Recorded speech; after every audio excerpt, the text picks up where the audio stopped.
கைத்தல நீரை கனி அப்பமோடாவல் கோரி தப்பிய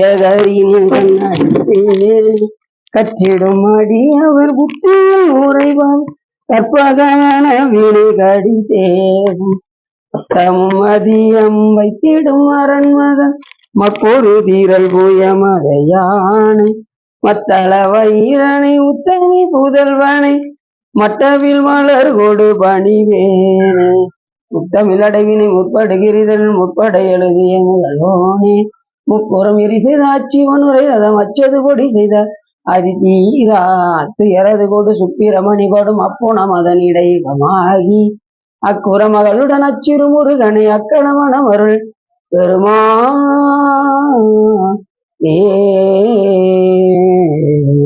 என்றாயும் எனக்கருள் தந்தையும் நீ சிந்தாகுலமானவை ஈத்தனையாள் கந்தா கதிவேலவனே உமையாள் மைந்தா குமரா மறைநாயகனே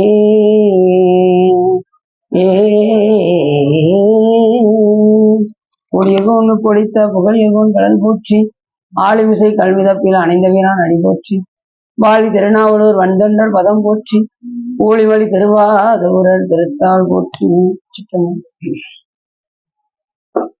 எல்லாம் வல்ல சிவகாமியம்பாளுடன் ஐயா வள்ளல் வைத்தியநாத சுவாமியுடைய பெரும் கருணையினாலே நாம் இன்று சிவ தர்மோத்தரம் என்கின்ற நூலை பற்றி சிந்திப்பதற்கு திருவருளும் குருவருளும் அடியார் அருளும் கூட்டியிருக்கிறார். இந்த சிவ தர்மோத்தரமானது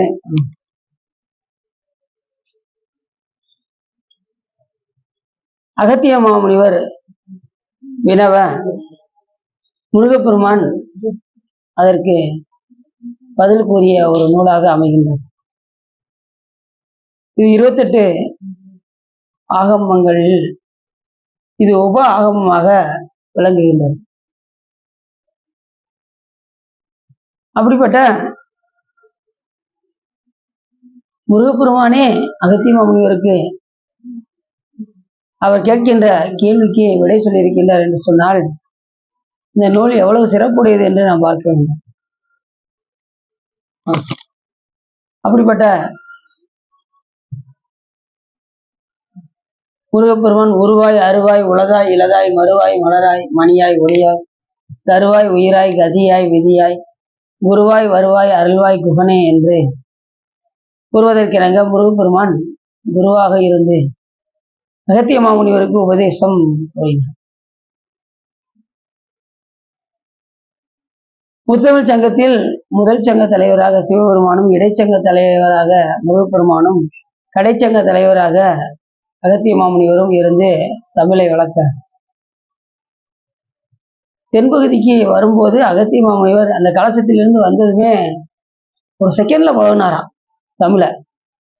அப்ப அதுக்கு முன்னாடி அவர் என்ன இருப்பாரு அப்படின்னு பார்த்தா என்ன மொழி தெரிஞ்சிருக்கும் அப்படின்னா வடமொழி. வடமொழியும் தென் தமிழும் இறைவனுக்கு இரண்டும் ஒரே நேரத்தில் அருளிய மொழி.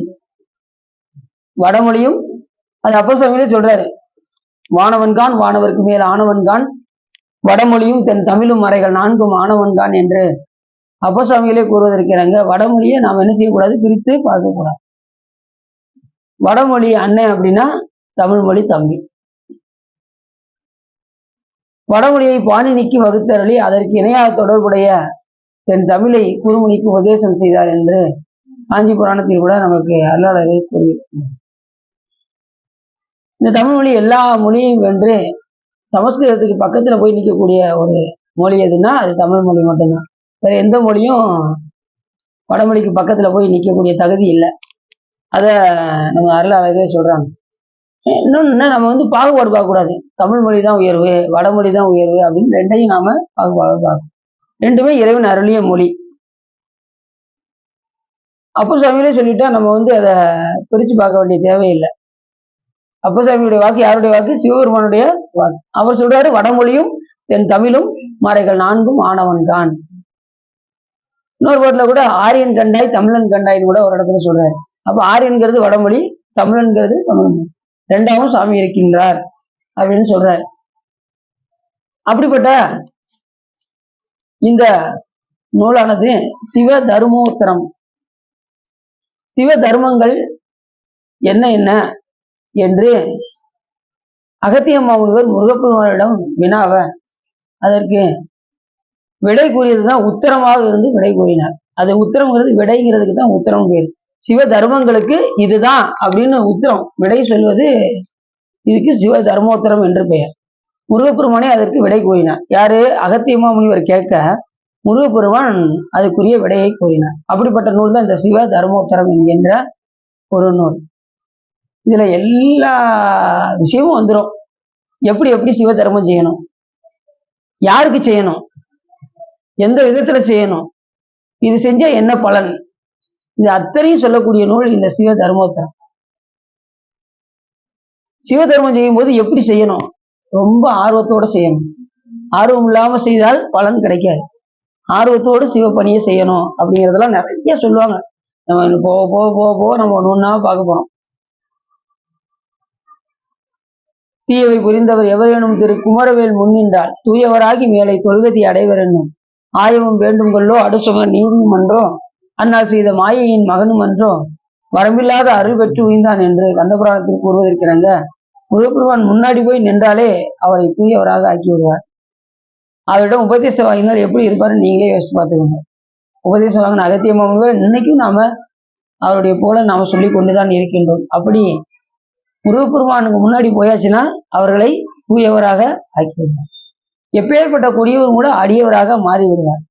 முருகப்பெருமானை வணங்கினாலே எங்க வந்துடலாம், இங்க வந்துடலாம். சிவ வழிபாட்டை நிலைத்து நிற்கலாம். ரெண்டாவது, சாமியே குழந்தையாக வந்த ஒரு வடிவம் தான் முருகப்பெருமானுடைய வடிவம். சிவபெருமானே முருகராக வந்தார். சில பேர் அவருடைய பையன்தாங்க இவரு அப்படின்னு சொல்லக்கூடாது. சிவபெருமானுடைய சொல்லக்கூடாது. எங்க படிச்சா? சரி சரி. அப்படிப்பட்ட இந்த சிவ தர்மோத்தரம் ஒரு முக்கியமான நூலாக அமைகிறது.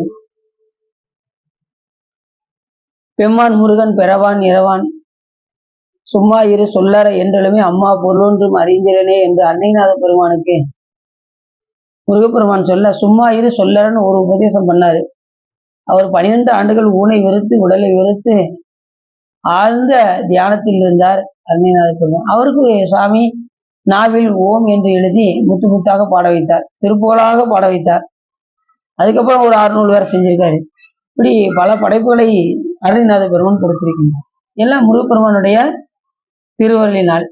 அப்படி இந்த நூலும் முருகப்பெருமான் இந்த நூலும் முருகப்பெருமான் விடை கூறுகின்றார். அகத்தியமாவனுக்கு என்னென்ன சந்தேகங்கள் இருக்கோ அத்தனையும் முருகப்பெருமான்கிட்ட கேட்டு தெரிஞ்சுக்கிட்டாரு. இந்த ஆகமத்தினுடைய சாமி ஆகமங்களை யாருக்கு சொல்லுவார்? அம்பாளுக்கு சொல்லுவார். சாமி ஆகமங்கள் எல்லாம் அம்பாளுக்கு சொல்றத முருகப்பெருமான் மடியில உட்காந்து இதெல்லாம் கேட்டிருக்காரு.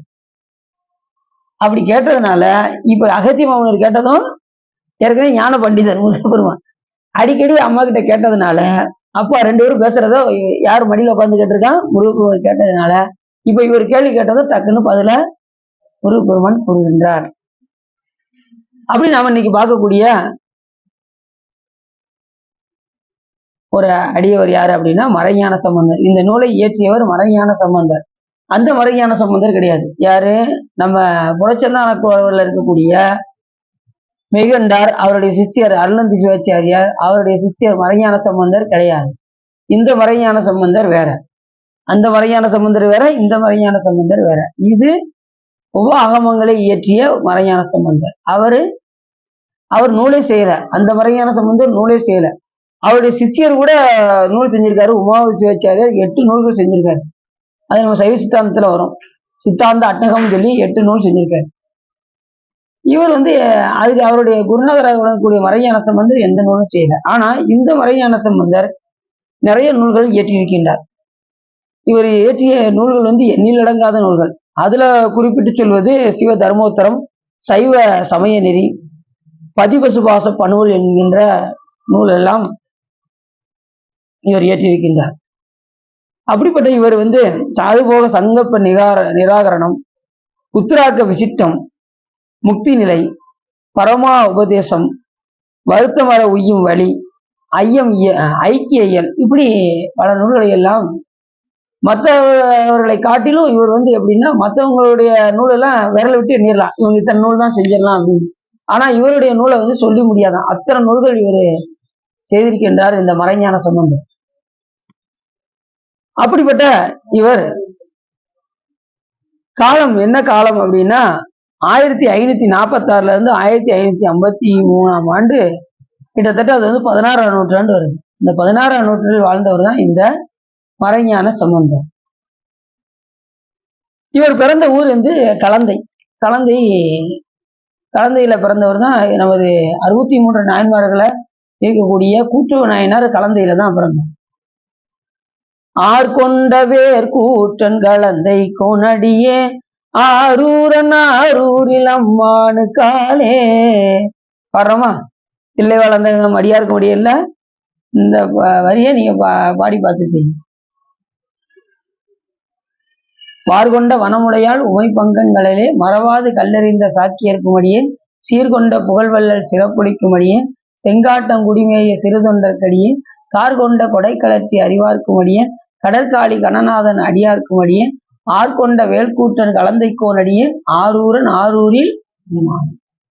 அப்படிப்பட்ட கூட்டுவன் நாயனார் பிறந்த ஊரும் இந்த கலந்தை தான். அதுதான் இங்க மறைஞான சம்பந்தரும் இங்க பிறந்து அவதாரம் செய்திருக்கிறார். அந்த கலந்தையில பாத்தீங்கன்னா சுவாமிக்கு பேரு ஆதித்தேச்சரர். அந்த ஊர் ஆதித்தேச்சரம்னு பேரு, அதனால சுவாமிக்கு ஆதித்தேச்சரர் அப்படின்னு பேரு. அம்பாள் பிரபாநாயகி என்று பெயர். அப்படிப்பட்ட அந்த திருத்தலத்தில் திருவிசைப்பாவும் பாடியிருக்கின்றார் கரூர் தேவர். கரூர் தேவர் ஒரு திருவிசை பாடலே பாடியிருக்காரு. அது ஒரு பாடல் பெற்ற ஒரு தலமாகவும் விளங்குகின்றது. அந்த தலத்தில் தான் இவர் அவதாரம் செய்திருக்கின்றார். அது என்ன பாடல் அப்படின்னு பார்த்தா,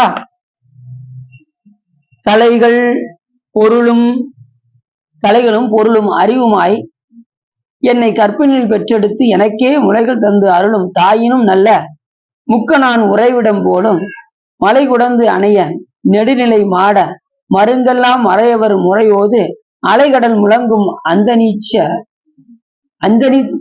கலந்தை அலைதிகள் ஆதித்தேச்சரமே என்று இப்பதான் சொன்ன பார்த்தீங்களா. ஆதித்தேச்சரம் என்பது அந்த ஊர், கலந்தைக்கு பேரு ஆதித்தேச்சரம். அதுக்கு இப்ப உள்ள பேரு, அப்போ உள்ள பேரும் கலந்தை, இப்போ உள்ள பேரும் கலந்தை. அதுல சாமிக்கு பேரு 2 பேர் இருக்கு அந்த ஊருக்கு. ஆதித்தேச்சரம் என்கின்ற ஊரும் கலந்தை என்கின்ற ஊரும் இருக்கு. சாமிக்கு பேரு ஆதித்தேச்சரர், அம்பாளுக்கு பேரு பிரபாநாயகி. அப்படிப்பட்ட இந்த தலத்துல நமக்கு திருவிசைப்பா கிடைத்திருக்கின்றது என்று சொன்னால் அது மிகப்பெரிய ஒரு முக்கியமான ஒரு அமைப்பாக இது விளங்குகின்றது. கலைகளும் பொருள்களும் அறிவுமாய்.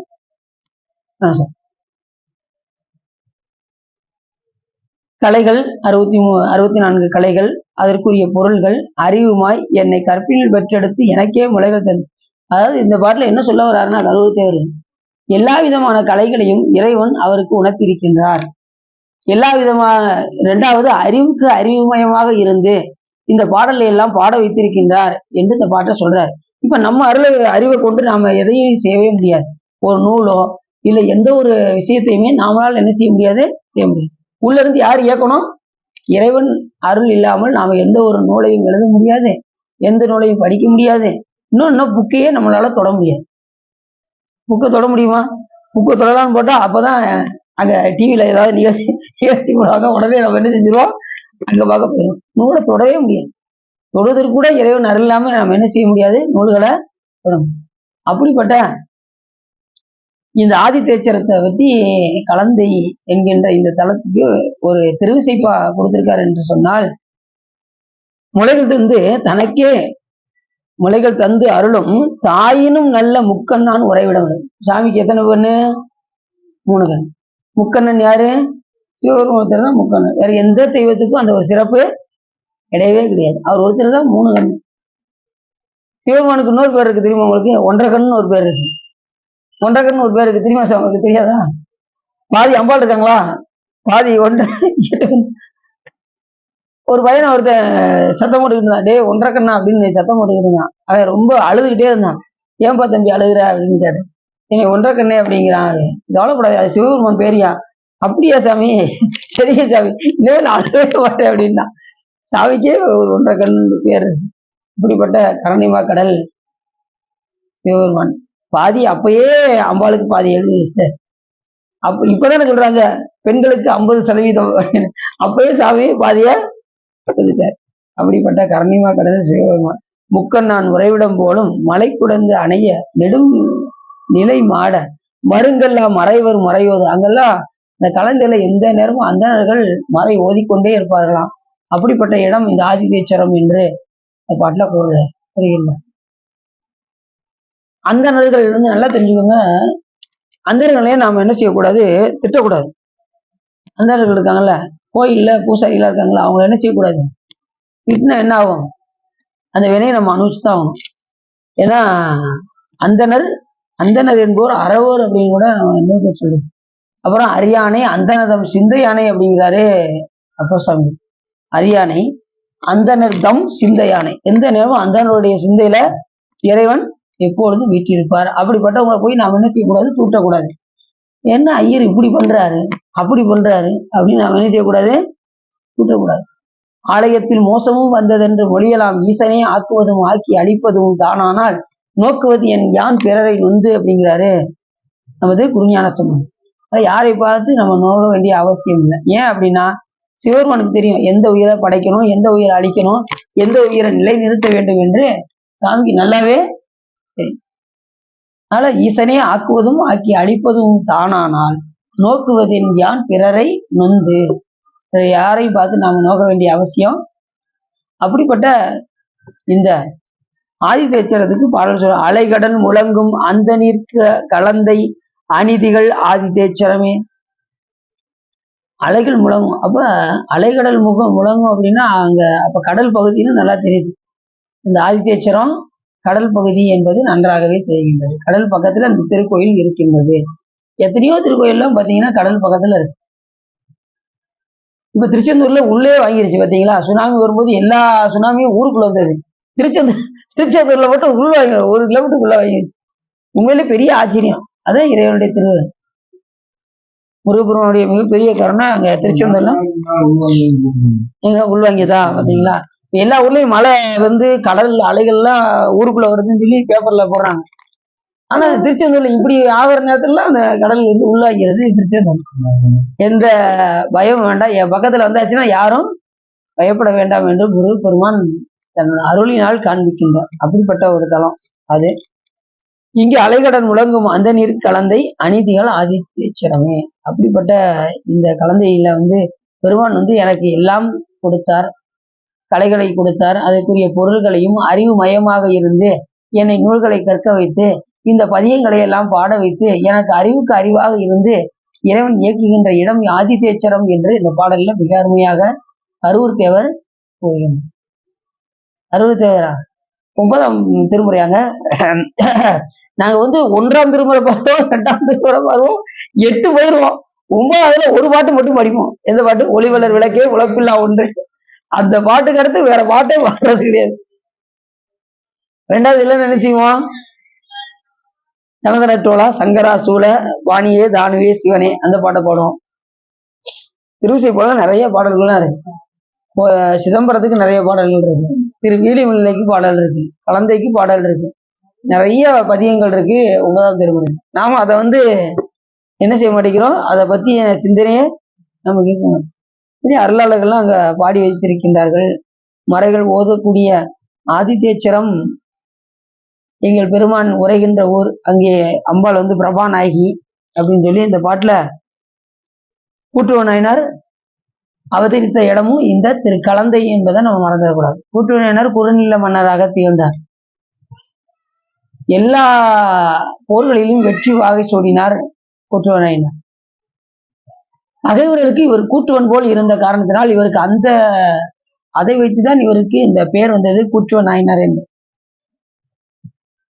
கூட்டுவன்னா என்ன அர்த்தம்? கூட்டுவன்னா யமன் அர்த்தம். பகைவர்களுக்கு இவர் யமன் போல இருப்பாராம், அதனால அந்த நாயனாருக்கு கூட்டுவ நாயனார் என்று பெயர். எல்லாரும் யமனுக்கு பயப்படுவாங்க, அரையனார் மட்டும் பயப்படாம இருந்தாராம். அப்படி அன்னைக்கு போயிட்டு இருந்தாராம். யமனேன்னு கூப்பிட்டாராம். என்னை பார்த்தாலே எல்லாம் பயப்படுவாங்க, நீ எப்படி கூப்பிடுற அப்படின்னா, என்கிட்ட வந்து சுடர் வாழ் இருக்கு அப்படின்னாராம். என்கிட்டயும் தான் வாழ் இருக்கு அப்படின்னு யமன் சொன்னாராம். என்கிட்ட வந்து அவிரோத ஞான சுடர்வாள் இருக்கு அப்படின்னாராம். அது என்ன அவிரோத ஞான சுடர்வாள் அப்படின்னு கேட்டதும் உடனே பகைமை பாராத நட்பு அப்படின்னு. விரோதம்னா பகைமை, அவிரோதம் அப்படின்னா பகைமை பாராத நட்பு. எல்லா உயிரிடத்தும் நட்போடு இருந்தால் நமக்கு கிட்ட யாரும் வரமாட்டா, எவன் நம்ம பக்கத்துல வரமாட்டான். நமக்கு யாரை பார்த்தாலும் வெறுப்பா இருக்கு, யாரை பார்த்தாலும் பகைமையா தோன்றுது, அப்படி தோன்றுனா யார் வருவா? யமன் கட்டாயமா வரும். அதனாலதான் இங்க வந்து பாவம் செய்யக்கூடாது, விரோதம் வைக்கக்கூடாது அப்படின்னு சொல்ற காரணம் இதுதான். பாவம் செய்யாதீரு மனமே, நாளை கோபம் கொண்டே யமன் கொண்டு விடுவானே, பாவம் செய்யாதீரு மனமே அப்படின்னு நம்ம சிவாக்கியர் பாடல்ல கூட நமக்கு வரும். அப்படிப்பட்ட இந்த கூற்றுணர் பகைவர்களுக்கு கூற்றுண் போல் விளங்கிய காரணத்தினால் போர்களில் எல்லாவரையும் வென்று வெற்றி வாகை சூடிய காரணத்தினால் மணிமுடி சூடுவதற்கு 5 திருத்தலங்கள் ரொம்ப முக்கியமான தலம். தில்லை, திருவாரூர், கரூர், அப்புறம் மற்றும் ஒரு 2 ஊர், மொத்தம் 5 ஊர்ல வந்து என்ன செய்வாங்க, மணிமுடி சூடுவாங்க. வெற்றி வாகை சூடியவர்களுக்கு மணிமுடி சூடுவார்கள். அப்படி சூடிய காரணத்தினால் இவரும் வெற்றி வாகை சூடி மணிமுடி சூட வேண்டும் என்று அந்த அன்னர்களிடம் போய் கேட்க, அவர்கள் சோழ மன்னர்களை தவிர வேற யாருக்கும் அங்க சூட மாட்டோம் என்று அவர்கள் கூற, அப்படியே மனம் நொந்து போய், அப்படி சூடாத காரணத்தினால் மனம் நொந்து போய் இரவு அப்படியே உறங்குறாரு. தில்லைக்கு போறாரு. இந்த 5 ஊருக்கு போனாரு. உடனே கடைசியா தில்லைக்கு போனாரு. அந்தனர்கள்லாம் சோழர்களை தவிர வேற யாருக்கும் கொடுக்க மாட்டோம்னு சொல்லிட்டாங்க. ஏன்னா ஒரு பயம், கொடுத்தா அப்படி எதுவும் ஆயிருமோ அப்படிங்கிற பயத்துல அவங்க கொடுக்க மாட்டேன்னு சொன்னதும் உடனே அன்று முழுவதும் இரவு அப்படியே உறங்கி கொண்டிருந்தார் யாரு, நமது குற்றவாளி. அப்படியே சாமி கனவுல வர்ற. எப்பயுமே கனவுல வந்து சுவாமி வருவது ரொம்ப ரொம்ப புண்ணியம். யாருக்காவது கனவுல வந்திருக்காரா சாமி? யாருக்கு வந்திருக்கா? இப்படி வைக்கவா கைய, இல்ல இப்படி வைக்கவா, அது எங்களுக்கே தெரியல. அப்படி எனக்கு ஒரு தடவை காட்சி கொடுத்த மாதிரி தெரியுது, இருந்தாலும் கொஞ்சம் லேசா தூக்குவோம் எடுத்து. எப்பயுமே தெரியும், கனவுல வர்றது பூரா நடக்கக்கூடியது, உண்மையிலே நடந்தது. இது ஏதோ ஒரு பிறவில அது வந்து நடந்திருக்கும். கனவுல வர்றதுலாம், கனவுல வர்றது பொய்னா இன்னைக்கு பெரிய புராணமே பொய்ன்னு ஆயிரும். ஏன்னா முக்காவாசி இடத்துல பெரிய புராணத்துல சிவபெருமான் கனவுலதான் அத்தனை நாயன்மாருக்கும் சொல்லியிருக்காரு. அதனால கனவுலாம் வருவது ஏதோ ஒரு பிறவில நடக்கும், நடந்தது, நடக்க போவது எல்லாமே கனவுல நமக்கு தெரியும். சில வணிகள் எல்லாம் வந்து பாத்தீங்கன்னா சாமி கனவுலயே கழிப்பாரு. மாடு முட்டை வர மாதிரி இருந்துச்சு, நம்மளால தாங்க முடியாது, அதனால இந்த உயிருக்கு கனவுல குடிச்சு கழிப்போம் அப்படின்னு சொல்லி கனவுலயே குடிச்சு கழிப்போம். சில பேருக்கு ரொம்ப பணக்காரராகவும் நினைப்பாங்க. இந்த பிறகுல ஆக முடியலன்னா கனவுல என்ன செஞ்சுக்காரு, அவன் கனவுலயே எல்லாம் அனுபவிச்சுட்டு, ஆனா உணர்ச்சிகள் இருக்கும், கனவுல வந்து உணர்ச்சிகள் இருக்கும். திடீர்னு ஒரு மாடு முட்டும் எந்திப்பீங்க, அப்பா நல்ல வேலை மாடு முட்டலை அப்படின்னு எது தெரிஞ்சு முதல்ல ஒரு டம்ளர் தண்ணியை குடிச்சிட்டு மறுபடியும் ஓடி வரைகிறீங்க. கனவுல வருவதெல்லாம் நடக்கக்கூடிய விஷயம், ஏற்கனவே நடந்த விஷயங்கள். அதாவது காட்சிகள் வேணா வேற இருக்கலாம், ஆனா நடந்ததெல்லாம் உண்மையா இருக்கும். ஏதாவது ஒரு பிறவில நடந்திருக்கும். அந்த நம்மளுடைய கண்ணோட்டம் வேணா வேற, காலம் மாறாது, நம்மளுடைய கண்ணோட்டம் தான் மாறி இருக்கும். புரியுது அவங்களுக்கு? மற்றபடி எல்லாமே கனவுல நடப்பதெல்லாம் ஏதோ ஒரு பிறவில நாம எண்ணில்லாத பிறவி எடுத்திருக்கோம். ஒரு பிறவி 2 பிறவி இல்லை, எண்ணில்லாத பிறவிகள் ஏதாவது ஒரு பிறவில அது நடந்திருக்கு. 7 கடல் மணலை அளவீடில் அதிகம் எனதிடர் பிறவி அவதாரம் கழுகொடு நரியும் எரிபுவி மரளி கமலனும் மிகவும் அயர்வானார் அப்படின்னு அருணாத பெருமான் சொல்றாரு. 7 கடலோட மணலை, ஒரு கை மணலே நம்மளால எண்ண முடியாது. 7 கடலோட மணலை உட்கார்ந்து ஒருவேளை என்னன்னு நினைச்சா கூட எண்ணிடலாம். ஆனா நம்ம பிறவிய, ஏன்னா ஒவ்வொரு நினைப்புக்கும் ஒரு பிறவினா என்ன, நம்ம எவ்வளவு நினைச்சிருப்போம். ஒரு நாளைக்கு 6 கோடி மாயா சக்திகள் தம் மாயைகள் தொடங்கின. ஒரு நாளைக்கு எவ்வளவு சிந்திக்கிறோம், எவ்வளவு வினையை ஏத்துறோம், எது நல்லது எது கெட்டதுன்னு கூட தெரியாம நம்ம என்ன செய்யறோம், வினைய சேர்த்துக்கிட்டே இருக்கோம். நாம நினைப்போம் அடுத்தவங்களை பத்தி பேசணும்னா அது எப்படி வினையாகும், நம்ம 2 பேரும் தானே பேசுறோம், வேற யாரு பக்கத்துல இருக்கான்னு நினைப்போம். ஆனா அங்க அக்கௌண்ட்ல கிரியேட் ஆகிட்டே இருக்கும், சிவபெருமானுடைய அக்கௌண்ட்ல. ஆனா யாரையும் நம்ம என்ன செய்யக்கூடாது, படித்து பேசக்கூடாது. அதே நம்ம அடியார் ஆயிட்டோம், ரொம்ப பக்குவம் நமக்கு வரணும். எல்லாரையும் அன்போடு பேசி பழக வேண்டும், அன்பாக நடத்த வேண்டும். அன்பு ஒன்றுதான் நமக்கு வித்து, வேற எதுவுமே. அதனால பகைமை பாராத நட்பு அப்படின்னாரு யவனை கூப்பிட்டு சொல்லும்போது, அவிரோத ஞான சுடர்வாள் கண்டாயடா அந்தகா சற்று முன் என் கைக்கு எட்டவே வந்து பார் அப்படின்னாரு. அப்படின்னு கந்தர் அலங்காரத்தில் சற்று முன் வந்து பார் என் கைக்கு எட்டவே அப்படின்னு இப்படி சொல்றாரு. எல்லாம் நம்ம அருளாளர்கள் எல்லாத்துக்கும் பாட்டு இருக்கு, எல்லாத்துக்குமே. யாரு எது கேட்டாலும் இந்த இருக்கு பாட்டு, போய் வேணா எடுத்து பார்த்துக்கணும், கந்தர் அலங்காரத்துல போய் பார்த்துக்கணும், முடிஞ்சு வச்சா. அப்படி நாம யாருடைய இதெல்லாம் நம்ம கேட்கக்கூடாது, கண்டவங்க சொன்னதெல்லாம் நம்ம நம்பக்கூடாது. இறைவனை கண்டவர்கள் என்ன நம்ம அருளாளர்கள் கூறி வைத்திருக்கின்றார்களோ அதை மட்டும் நம்ம கடைபிடிச்சா போதும். ஏன்னா ஆளாளுக்கு ஒண்ணு சொல்லுவாங்க, அதெல்லாம் நம்ம கடைபிடிக்க வேண்டிய அவசியம் கிடையாது. இறைவனை கண்டவர்கள் நமது அருளாளர்கள் எப்படி நூல்களை சொல்லி வைத்திருக்கின்றார்களோ அதன்படி நடந்தா போதும். இறைவனை அளக்கக்கூடிய கருவிகள் 3: ஒன்று காண்டல் அளவை, மற்றொன்று கருதல் அளவை, மற்றொன்று உரை அளவை. இறைவனை கண்ணால் பார்த்திருக்கோமா? அந்த அளவை கொண்டு பார்க்க முடியாது. சரி, கருதல் அளவை யூகிச்சாவது அறியணும். இந்த பஞ்சபூதங்கள்ல இறைவன் இருக்காரு, அவர் இல்லாம இயங்காது. எப்படி மலையில நெருப்பு எரிந்து புகையா வருது, வந்ததுமே புகை வந்ததுமே நீங்க என்ன யூகிப்பீங்க? அங்க நெருப்பு இருக்கு அப்படின்னு யூகிக்கிறது போல இறைவனை பஞ்சபூதங்களும் அவன் இல்லாம இயங்காது, இந்த உயிர்க்குள் அவர் இல்லைன்னா இயங்காது அப்படின்னு யூகித்து அறிவது, அதுக்கு பேர் கருதல் அளவை என்று பெயர். கடைசி ஒரு உரை அளவை இருக்கு, அதுக்கு பேர் உரை அளவை என்று பெயர். உரை அளவை என்பது என்ன அப்படின்னா, அருளாளர்கள் நூல்களில் சொல்லி வைத்திருக்கிறபடி நாம் அதன்படி பின்பற்றுவது உரை அளவை என்று.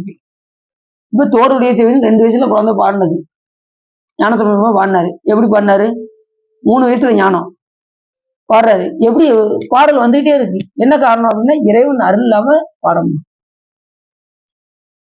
அப்ப ஒவ்வொருத்தர் அது மாதிரி 2 வயசு குழந்தை சித்தாந்தம் நடத்துது மெய்கண்டார். எப்படி? இறைவன் அருள் இல்லாம எதுவும் வரணும். இப்படி எல்லாருக்குள்ளேயும் சாமி இயக்கலன்னு அவங்களாம் இப்படி இறைவன் நாங்க பார்த்திருக்கோம், அவர் தோடுடைய செவியனா இருக்காரு, அவர் விடையில ஏறி இருக்காரு, ஒரு பூவன் மதி சூடி இருக்காரு, காடுடைய சுடலை பொடி பூசியிருக்காரு இப்படின்னு அவங்க எல்லாம் சொல்லி வச்சு நூல்கள் எழுத போய் தான் நாம அதன்படி சிவபெருமான் இப்படிதான் இருப்பாரு, விடைவாகனத்துலதான் இருப்பாரு, அவர் இப்படிதான் அருள் செய்வாரு அப்படின்னு நாம எதை வச்சு தெரிஞ்சுக்கிறோம்? சிவபெருமானுடைய உருவம் இப்படிதான் இருக்கும் அப்படிங்கிறது அருளாளர்கள் சொல்றதை வச்சுதான் நாம சொல்றோம். அவங்களும் அப்படி சாமி அவருக்கு காட்சி கொடுத்த காரணத்தினால் அவர்கள் சொன்னபடி நாம அதை எடுத்துக்கொள்ள வேண்டும்.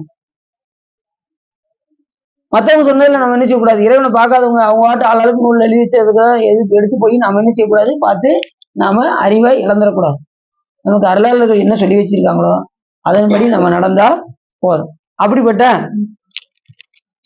கலந்து என்கின்ற ஒரு அவதாரம் செய்தவர் தான் இந்த மறைஞான சம்பந்தர். இவரு எந்த மறைஞான சம்பந்தர் கிடையாது, அந்த அகச்சந்தான புறச்சந்தான கோவில் இருக்கக்கூடிய மறைஞான சம்பந்தர் கிடையாது. அவர் நூல் செய்யல, இவர் எண்ணில்லாத நூல்கள் செய்திருக்கின்றார்.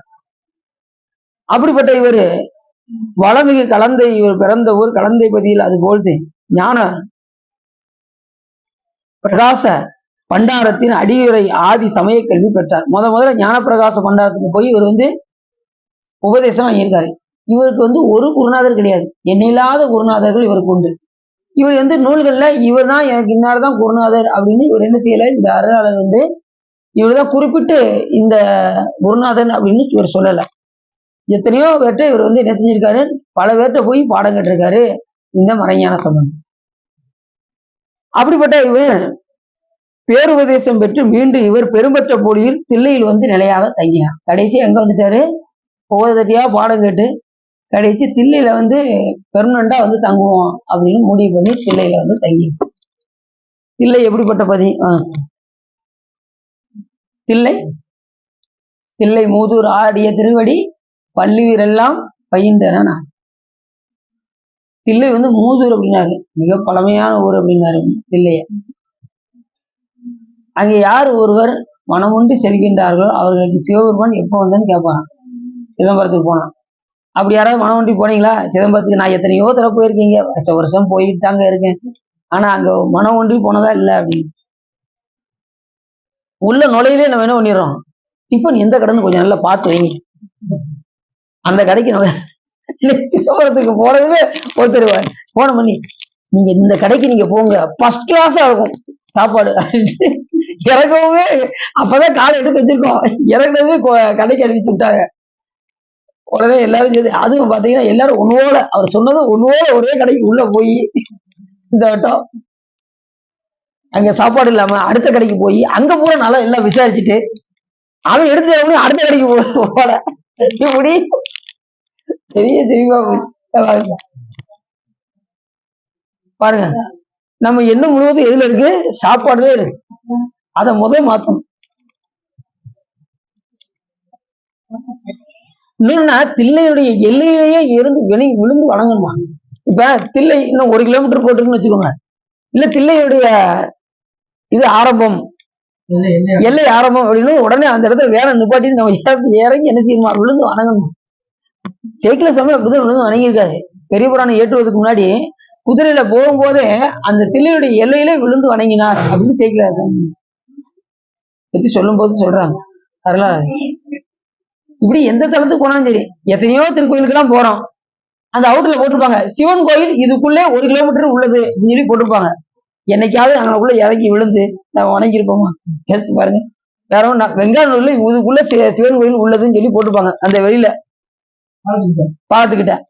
இந்த ராஜவத்துக்கு போனோம், நம்ம அங்கக்குள்ள என்னைக்காவது விழுந்து வணங்கியிருக்கோமா, அங்கக்குள்ள விழுந்து வணங்கணும்னு நம்ம வரலாறுல சொல்றாங்க. அந்த எல்லையிலேயே அதை பார்த்த மாத்திரத்திலே இதுக்குள்ள இருக்கு ஐயா கோயில் இருக்கு அப்படின்னு சொல்லி உடனே என்ன செய்யணுமா, விழுந்து வணங்கணும். அது எந்த தலமா இருந்தாலும் சரி, போறது எந்த கோயில் போறோம், எல்லைகளுடைய எல்லையிலேயே விழுந்து வணங்க வேண்டும் என்று நமது அருளாளர்கள் எல்லாம் சொல்லி இருக்கின்றார்கள். தில்லையில எத்தனை பேர் மோட்சம் அடைஞ்சிருக்காங்க. மாணிக்கவாசகர் பெருமான், எத்தனையோ அருளாளர்கள்லாம் இங்கேயே வந்து தங்கியிருக்காங்க. என்ன அப்படிப்பட்ட ஒரு முக்கியமான ஒரு தலம். 2வது சைவர்களுக்கு மிக முக்கியமான ஒரு தலம் எது அப்படின்னா, கோயில் அப்படின்னாலே சிதம்பரம் தான். இன்னொரு சிறப்பு என்ன அப்படின்னா, இதுல ஓடு இருக்கு பாத்தீங்களா, பொன்னம்பலத்தினால் வேய்ந்த அந்த ஓடு சிதம்பரத்துல நம்ம போனோம்ல, நீங்க என்ன கண்டீங்க, அந்த ஓடு என்ன நமக்கு உணர்த்தது, அது உள்ள ஆணி நமக்கு என்ன உணர்த்தது. ஓடு வந்து நாம ஒரு நாளைக்கு 21,600 வரை மூச்சு விடுறோம் பாத்தீங்களா, அது வந்து 21,600 ஓடு இருக்கும் அதுல தங்கத்திலே சிதம்பரத்துல. நம்மளுடைய உடம்புல உள்ள 72 நாடி நரம்புகள் இருக்கு பாருங்க, அது வந்து அங்க ஆணியாக நம்ம என்னைக்காவது நோட் பண்ணியிருக்கோமா, நோட் பண்ணல. அடி என் கூட வந்தவங்ககிட்ட அடின்னு சொன்னேன், மற்ற யாரும் கவனிச்சாங்களா தெரியல. அப்படி நம்ம உடம்பு ஆதாரம் வச்சுதான் நமக்கு சிதம்பரம் கோயில். உடம்பு மானுட ஆக்கை வடிவு சிதம்பரம் அப்படிங்கிறாரு யாரு, நமது திருமண தேவன் என்ன சொல்றாரு, மானுட ஆக்கை வடிவு சிதம்பரம், மானுட ஆக்கை வடிவு சிவலிங்கம், மானுட ஆக்கை வடிவு சதாசிவம் அப்படிங்கிற சிவலிங்க வடிவாவே நம்ம மனித உடல் இருக்கின்றது. இதை கொடுத்தது யாரு, இந்த உடம்ப கொடுத்தது யாரு, இந்த உடம்ப யாரு கொடுத்தான், சாமி. எதுக்காக கொடுத்துருக்காரு, இருந்து உயிர் பெற்று நம்ம கிட்ட வரட்டும், தன் நிலைக்கு இந்த உயிரை உயர்த்த வேண்டும் என்பதற்காக சாமி தனுக்கரண போன போகலை எல்லாம் கொடுத்தா இந்த உடம்ப கொடுத்தா, இது வந்து இங்க வந்து என்ன செஞ்சுட்டு இருக்கு, அவரை மட்டும் மறந்துட்டு மத்த எல்லா வேலையும் இது பார்த்துட்டு. எப்படி இந்த உயிர் உடம்போடு சேர்ந்திருந்தாலும் கூட, நல்லா தெரிஞ்சுக்கோங்க, இந்த உயிர் உடம்போடு சேர்ந்திருந்தா கூட அது உடம்பாவே இருக்கு, ஆனா உயிர் கூட தெரியாத அளவுக்கு இந்த உடம்போட இருக்கு. அது போல உடம்பு தானே கண்ணு தெரியுது, உயிர் தெரியுதா, அது போல சாமி எப்படி இருக்காரு, உலகத்தோடு சேர்ந்து எப்படி இந்த உயிர் உடம்போடு சேர்ந்து உடம்பாவே இருக்குதோ, அது போல சாமி உலகத்தோடு சேர்ந்து உலகமாவே இருக்காரு. அதனாலதான் நம்ம அனுபவிக்க முடியுது, புரியுதா உங்களுக்கு. அதனால ஜடப்பொருள் முதற்கொண்டு இறைவன் இல்லாம அது இயங்காது, புரிஞ்சுச்சா. இந்த உயிர் இந்த உடம்போடு சேர்ந்து இருந்தாலும் கூட இந்த உடம்பாவே இருக்கா, இது வேற இல்ல உயிர் வேற இல்லன்னு இருக்கா. இப்ப சின்ன ஒரு லேச ஒரு கிள்னாலும் வலிக்குதா, ஏன் வலிக்குது, உடம்போடு கூடியிருந்தாலும் கூட, ஆனா உயிர் வேற இல்ல அது வேற எப்படி இருக்கோ, அது போல சாமி ஜடப்பொருளாக இருக்கக்கூடிய பஞ்சபூதங்களையும் இந்த உலகத்துல எப்படி இருக்காரு, அதுவாகவே இருக்காரு சாமி. அதனாலதான் நம்ம எல்லா பொருளையும் எடுத்து நாம அனுபவிக்க முடியும். இல்லைன்னா எந்த பொருளையும் நம்மளால அதான் தனு கரண புவன போகங்களை இறைவன் கொடுத்து இந்த உயிர்களை அனுபவிப்பு செய்கின்றார். அப்ப நம்ம எப்படி கொடுத்த உடம்பு கொடுத்த அளவு நம்ம எப்படி நம்ம போற்றணும், எப்படி நன்றி சொல்லணும், எப்படி வழிபாடு செய்யணும் அப்படின்னு பார்த்தா நமக்கு அந்த பாட்டு தான் நமக்கு ஞாபகம் வரணும். தலையே நீ வணங்காய், கண்கால் காண்மீன்களோ, செவிகால் கேண்மீன்களோ, மூக்கே நீ முரலாய், வாயை வாழ்த்து கண்டாய், நெஞ்சே நீ நினையாய், கைகால் கூப்பி தொழில், கால்களால் பயனன் அத்தனையும். இந்த ஆக்கை என்னன்னாரு இப்ப இந்த பணிச்சரிங்க பாருங்க, கூப்பிட்டுறீங்களா? இந்த ஆக்கை பயன் என்ன? ஆக்கையார் பயனன் அரண் கோயில் வளம் வந்து பூக்கையாளட்டி போற்றிய நாதையும் ஆக்கையார் பயனன். இந்த உடம்பு கொடுத்ததின் பயன் பூவால இறைவனை அர்ச்சிப்பதற்காக நமக்கு இந்த பிறப்பு கொடுக்கப்பட்டது. பூக்கை கொண்டு அரண் பொன்னடி போற்றிலர், நாக்கை கொண்டு அரண் நாமும் நவிழ்கிறார், ஆக்கைக்கே இறை தேடி அளம் வந்து காக்கைக்கு இறை ஆகி கழிவரே அப்படின்னாரு. அப்ப சொன்ன இந்த ஆக்கையை வந்து வேஸ்ட் என்ன செஞ்சிடக்கூடாது, வீணாக போக்கியிருக்கணும். அதுக்கு முன்னாடி என்ன செஞ்சிடணும், பூக்கை கொண்டு இறைவனுடைய பொன்னடியை நாம போற்ற ஆரம்பிச்சோம். அப்படி வேடிக்கையா போய் போடுற ஆளுகள்லாம் சிவருமன் பார்த்து சிரிப்பாராம். ஏண்டா நீ ஊரத்தான் ஏமாத்தி என்னையவே ஏமாத்தியடா அப்படிப்பாராம் சாமி. சில பேர் நாங்களும் பணி செய்யறோம்ல அப்படின்னு சொல்லி என்ன செய்யறாங்க, சாமிக்கு போலியாக போய் பூ போடுற ஆளுகளா இருக்காங்க. 4 பேர் பார்க்கட்டும் அப்படின்னு சொல்லி எல்லாம் போடுற ஆளுகள்லாம் இருக்காங்க. அந்த மாதிரிலாம் நம்ம என்ன செய்யக்கூடாது. வாய்ப்பு இறைவன் நம்ம கொடுத்துருக்காரு. இந்த பிறப்பை நம்ம நல்லபடியா பயன்படுத்தணும். எல்லா அருளாளர்களும் சொல்லக்கூடிய ஒரே கருத்து, பூப்பணியை சொல்லி வைத்திருக்கின்றார்கள். புண்ணியம் செய்வாருக்கு பூ உண்டு நீர் உண்டு, அண்ணல் அது கண்டு அருள் புரியா நிற்கும் எண்ணிலி பாவிகள் எம் ஈசனின் அன்னறியாமல் நழுவுகின்றாரே என்று திருமூல தேவனார் கூட சொல்லியிருக்காரு. அப்ப அப்படிப்பட்ட பணியை நாம செய்ய வேண்டும் என்று சிரத்தின் மேற்கொண்டு என்ன செய்யணும், அந்த பணியை நாம செய்யணும். கஷ்டப்பட்டு செய்யக்கூடாது, ஆர்வத்தோட செய்யணும். இந்த சிவ தர்மோத்தர நூலே எப்படின்னா, சிவப்பணி அத்தனையும் ஆர்வத்தோடு செய்தால் ஒழிய பலன் கிடைக்காதுன்னு சொல்லுது நூல். பார்த்துக்கோங்க. அப்ப இனிமே திருக்கோயிலுக்கு போனாலும், இப்ப திருமுறை படிக்க கூப்பிட்டா சில பேர் என்னதுக்கா திருமுறை படிக்கவாக்கா, எனக்கு வரணும்னு ஆசையா இருக்கு, பட் எனக்கு அந்த டைம் ஒத்துழைக்கல அப்படின்னு சொல்றோம். பார்த்தீங்களா, ஆர்வம் அதிகமா வரணுமா. திருமுறை படிக்கிறதுக்கு எப்படி இருக்கணுமா,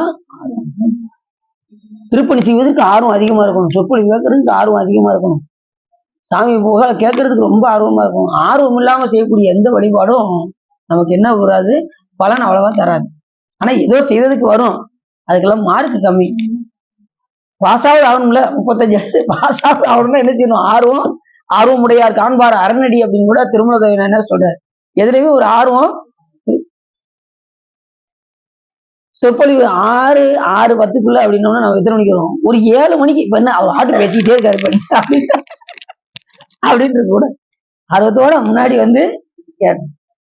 அதுதான் ஒரு ஒருத்தவங்க சூழ்நிலைக்கு தகுந்த மாதிரி வரீங்க. அதனாலதான் கேட்டேன். இல்ல நான் உங்களே சொல்லல, பொதுவா சொல்றேன். நான் பொதுவா சொல்றேன், நீ நான் யாரையும் சொல்ல, யாரும் மனசு புண்படுத்த முடியும் சொல்லல, பொதுவா. இப்ப நான் இல்ல சொல்றேன். அதனாலதான் 6 மணிக்கு மேல வைக்கிறது. 6னா 6:10 ஆரம்பிச்சோம்னா கரெக்டா இருக்கும் அப்படின்ட்டுதான். சரி வாங்கி வச்சுட்டு வருவீங்கன்ட்டுதான். சரி என்ன இல்லைன்னா சொல்லுங்க, எல்லாமே 6:15 இல்லைன்னா 6:30 கூட வைப்போம். நீங்க கரெக்டா 6:07 ஆரம்பிச்சு கரெக்டா இருக்கும். 6:15 நீங்க 6:10 ஆரம்பிச்சோம், 6:07 ஆரம்பிச்சிடும். அவ்வளவுதான். என்ன 1 மணி நேரம் பேச முடியும். 7:30 முடிச்சுட்டு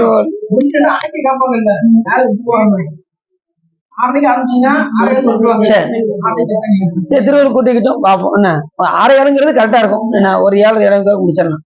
சரி, இப்படி இறைவன் கொடுத்து இந்த உடம்பை நம்ம பயன்படுத்த வேண்டும். அதான் மானுட ஆக்கை வடிவு சிதம்பரம் அப்படின்னாரு. அப்படிப்பட்ட சிதம்பரத்துல இவர் வந்து நிலையாக வந்து தங்கினார் இந்த மறைஞான சம்பந்தர். அவ எவ்வளவு நூல் கட்டிருக்காரு, அவருக்கு தெரியாத விஷயம் உண்டா? மறைஞான சம்பந்தர் நிறைய நூல்கள் செஞ்சிருக்காரு. அவருக்கு தெரியுது சிதம்பரத்துக்கு போய் அங்க தங்கணும் அப்படிங்கிற செய்தி தெரியுது. அப்ப எவ்வளவு நூல் அவர் கற்றிருப்பாரு, இல்லை எவ்வளவு முக்கியமான தலம் அப்படின்னு அவருக்கு தெரிஞ்சிருக்கும். யோசிச்சு பாருங்க. கோயில் அப்படின்னா என்ன, எந்த ஊரை குறிக்கும்? சிதம்பரம். நீங்க திருமுறை பாடல்ல கோயில் வரும். கோயில் எதை குறிக்கும்? சிதம்பரம். கற்றாங்கெரியோம்பி கலியை வாராமே செற்றார் வாழ்வில்லை சிற்றம் பலமேய அப்ப எல்லாமே பொது அப்படின்னு போட்டிருப்பாங்க. பொது அப்படின்னாலும் சிதம்பரம் தான், கோயில்னாலும் கோயில் போட்டுக்கலாம். அதான் சிதம்பரம், சிதம்பரத்துல பாடியதுன்னு அர்த்தம். கோயில் அப்படின்னா சிதம்பரம் அப்படின்னு அர்த்தம். பொது அப்படின்னாலும் சிதம்பரத்தை தான் குறிக்கும். தில்லை அப்படின்னாலும் சிதம்பரத்தை தான் குறிக்கும். சிதம்பரம் அப்படின்னாலும் சிதம்பரத்தை தான் குறிக்கும். உலகத்திலே மத்திய எதுனாலும் சிதம்பரத்தை தான் குறிக்கும். அந்த சிதம்பரத்துல மத்திய எதுன்னா நடராஜ பெருமானை இருக்கக்கூடிய இடத்தை தான் குறிக்கும். அந்த இருக்கிற இடத்துல எது மையம் அப்படின்னு பார்த்தா சிவபெருமான் நடனம் ஆடக்கூடிய இடம் குறிக்கும். சிவபெருமான் நடனம் ஆடக்கூடிய இடத்துல எது முக்கியமான பாயிண்ட் அப்படின்னா அந்த தூக்கிய திருவடி தான் மையப்புள்ளியா காட்டும். எடுத்த பாதம், ஆடை எடுத்திட்ட பொற்பாதம் என்றோ நம்மை ஆட்கொண்டதே அப்படிங்கிறது அப்போ சாமி. எதுக்காக சாமி அந்த திருவடியை தூக்கியிருக்காராம்? எடுத்த பாதத்தை எதுக்கு தூக்கியிருக்காரு? நம்ம எல்லாம் ஆட்கொள்ளதற்கு. ஆடை எடுத்திட்ட பொற்பாதம் என்றோ நம்மை ஆட்கொண்டது. ஒரு தடவை தூக்குனாரு தக்கனுடைய வேலையில அத்தனை பேரையும் எட்டி உதைக்கிறதுக்கு, அப்புறம் யமனை எட்டி உதைக்கிறதுக்கு ஒருக்கா எடுத்தாரு. அப்புறம் ஒரு இது சந்திரனை தூக்கி தலையில வைக்கிறதுக்காக எடுத்தாரு. கடைசியா நமக்கு இந்த தூக்கி திருடி எதுக்கு எடுத்தாருனாரு? ஆடை எடுத்திட்ட பொற்பாதமன்றோ நம்மை ஆட்கொண்டதே அப்படின்னு சொல்லி. அப்படிப்பட்ட ஒரு சிறப்பு அந்த குஞ்சித பாதம். அது எங்க இருக்கு அப்படின்னா சிதம்பரத்துல தான் இருக்கு. சாமி அந்த பாட்டத்துல குனித்த புருவமும் கொவ்வை செவ்வாயும் குவின் சிரிப்பும் பனித்த சடையும் பவளம்போல் மேனியில் பால் வெந்நீரும் இனித்த முடையை எடுத்த பொற்பாதமும் காணப்பெற்றால் மனித பிறவியும் வேண்டுவதே இந்த மாநிலத்தை அப்படின்னாரு.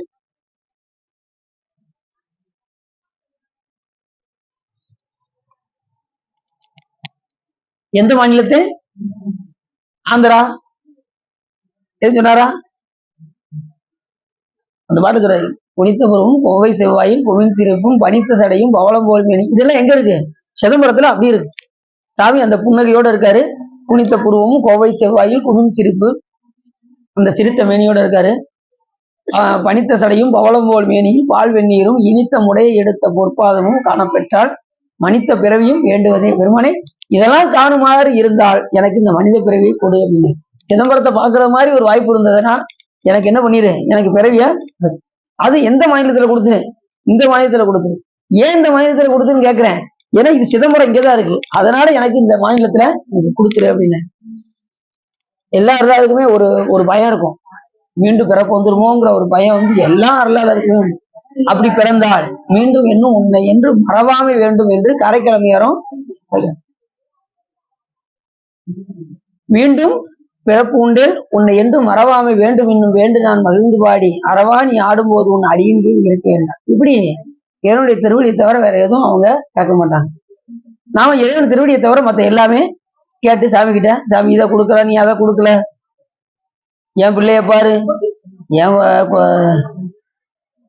என்னுடைய அண்ணனை பாரு, என்னுடைய தம்பியை பாரு, அவன் இப்படி இருக்கான் இவன் இப்படி இருக்கான்னு பூரா என்ன செய்வோம்? சாமிகிட்ட போய் ஒப்பிச்சுக்கிட்டு இருப்போம். நீ கூட ஒழுங்கா வரையாடா என்கிட்ட அப்படிப்பாரு சாமி. சாமி என்ன சொல்லுவாரு? நீமா அன்பை பெறாம வர, உலகத்தை நோக்கி வர அப்படின்னு சொல்லி நம்ம பார்த்து சிரிப்பா இருக்காங்க. நம்ம போய் கேட்கறது யாரை கேட்கணும்? அவரே கேட்கணும். பெருமானே, உன்னுடைய அன்பை தவிர இந்த உலகத்துல எனக்கு வேற எதுவும் வேண்டாம் என்று நம்ம சாமி கிட்ட கேட்கணும். இந்த உலகத்துல மாறாத அன்பை தவிர இளையரா அன்பு உனக்கு என் உலகத்தை என்று உலக தந்தலியம் உடையானே என்று கூறுவதற்கிணங்க அதை தவிர இந்த உலகத்துல வேற எதுவுமே நாம சாமி கிட்ட கேட்கக்கூடாது.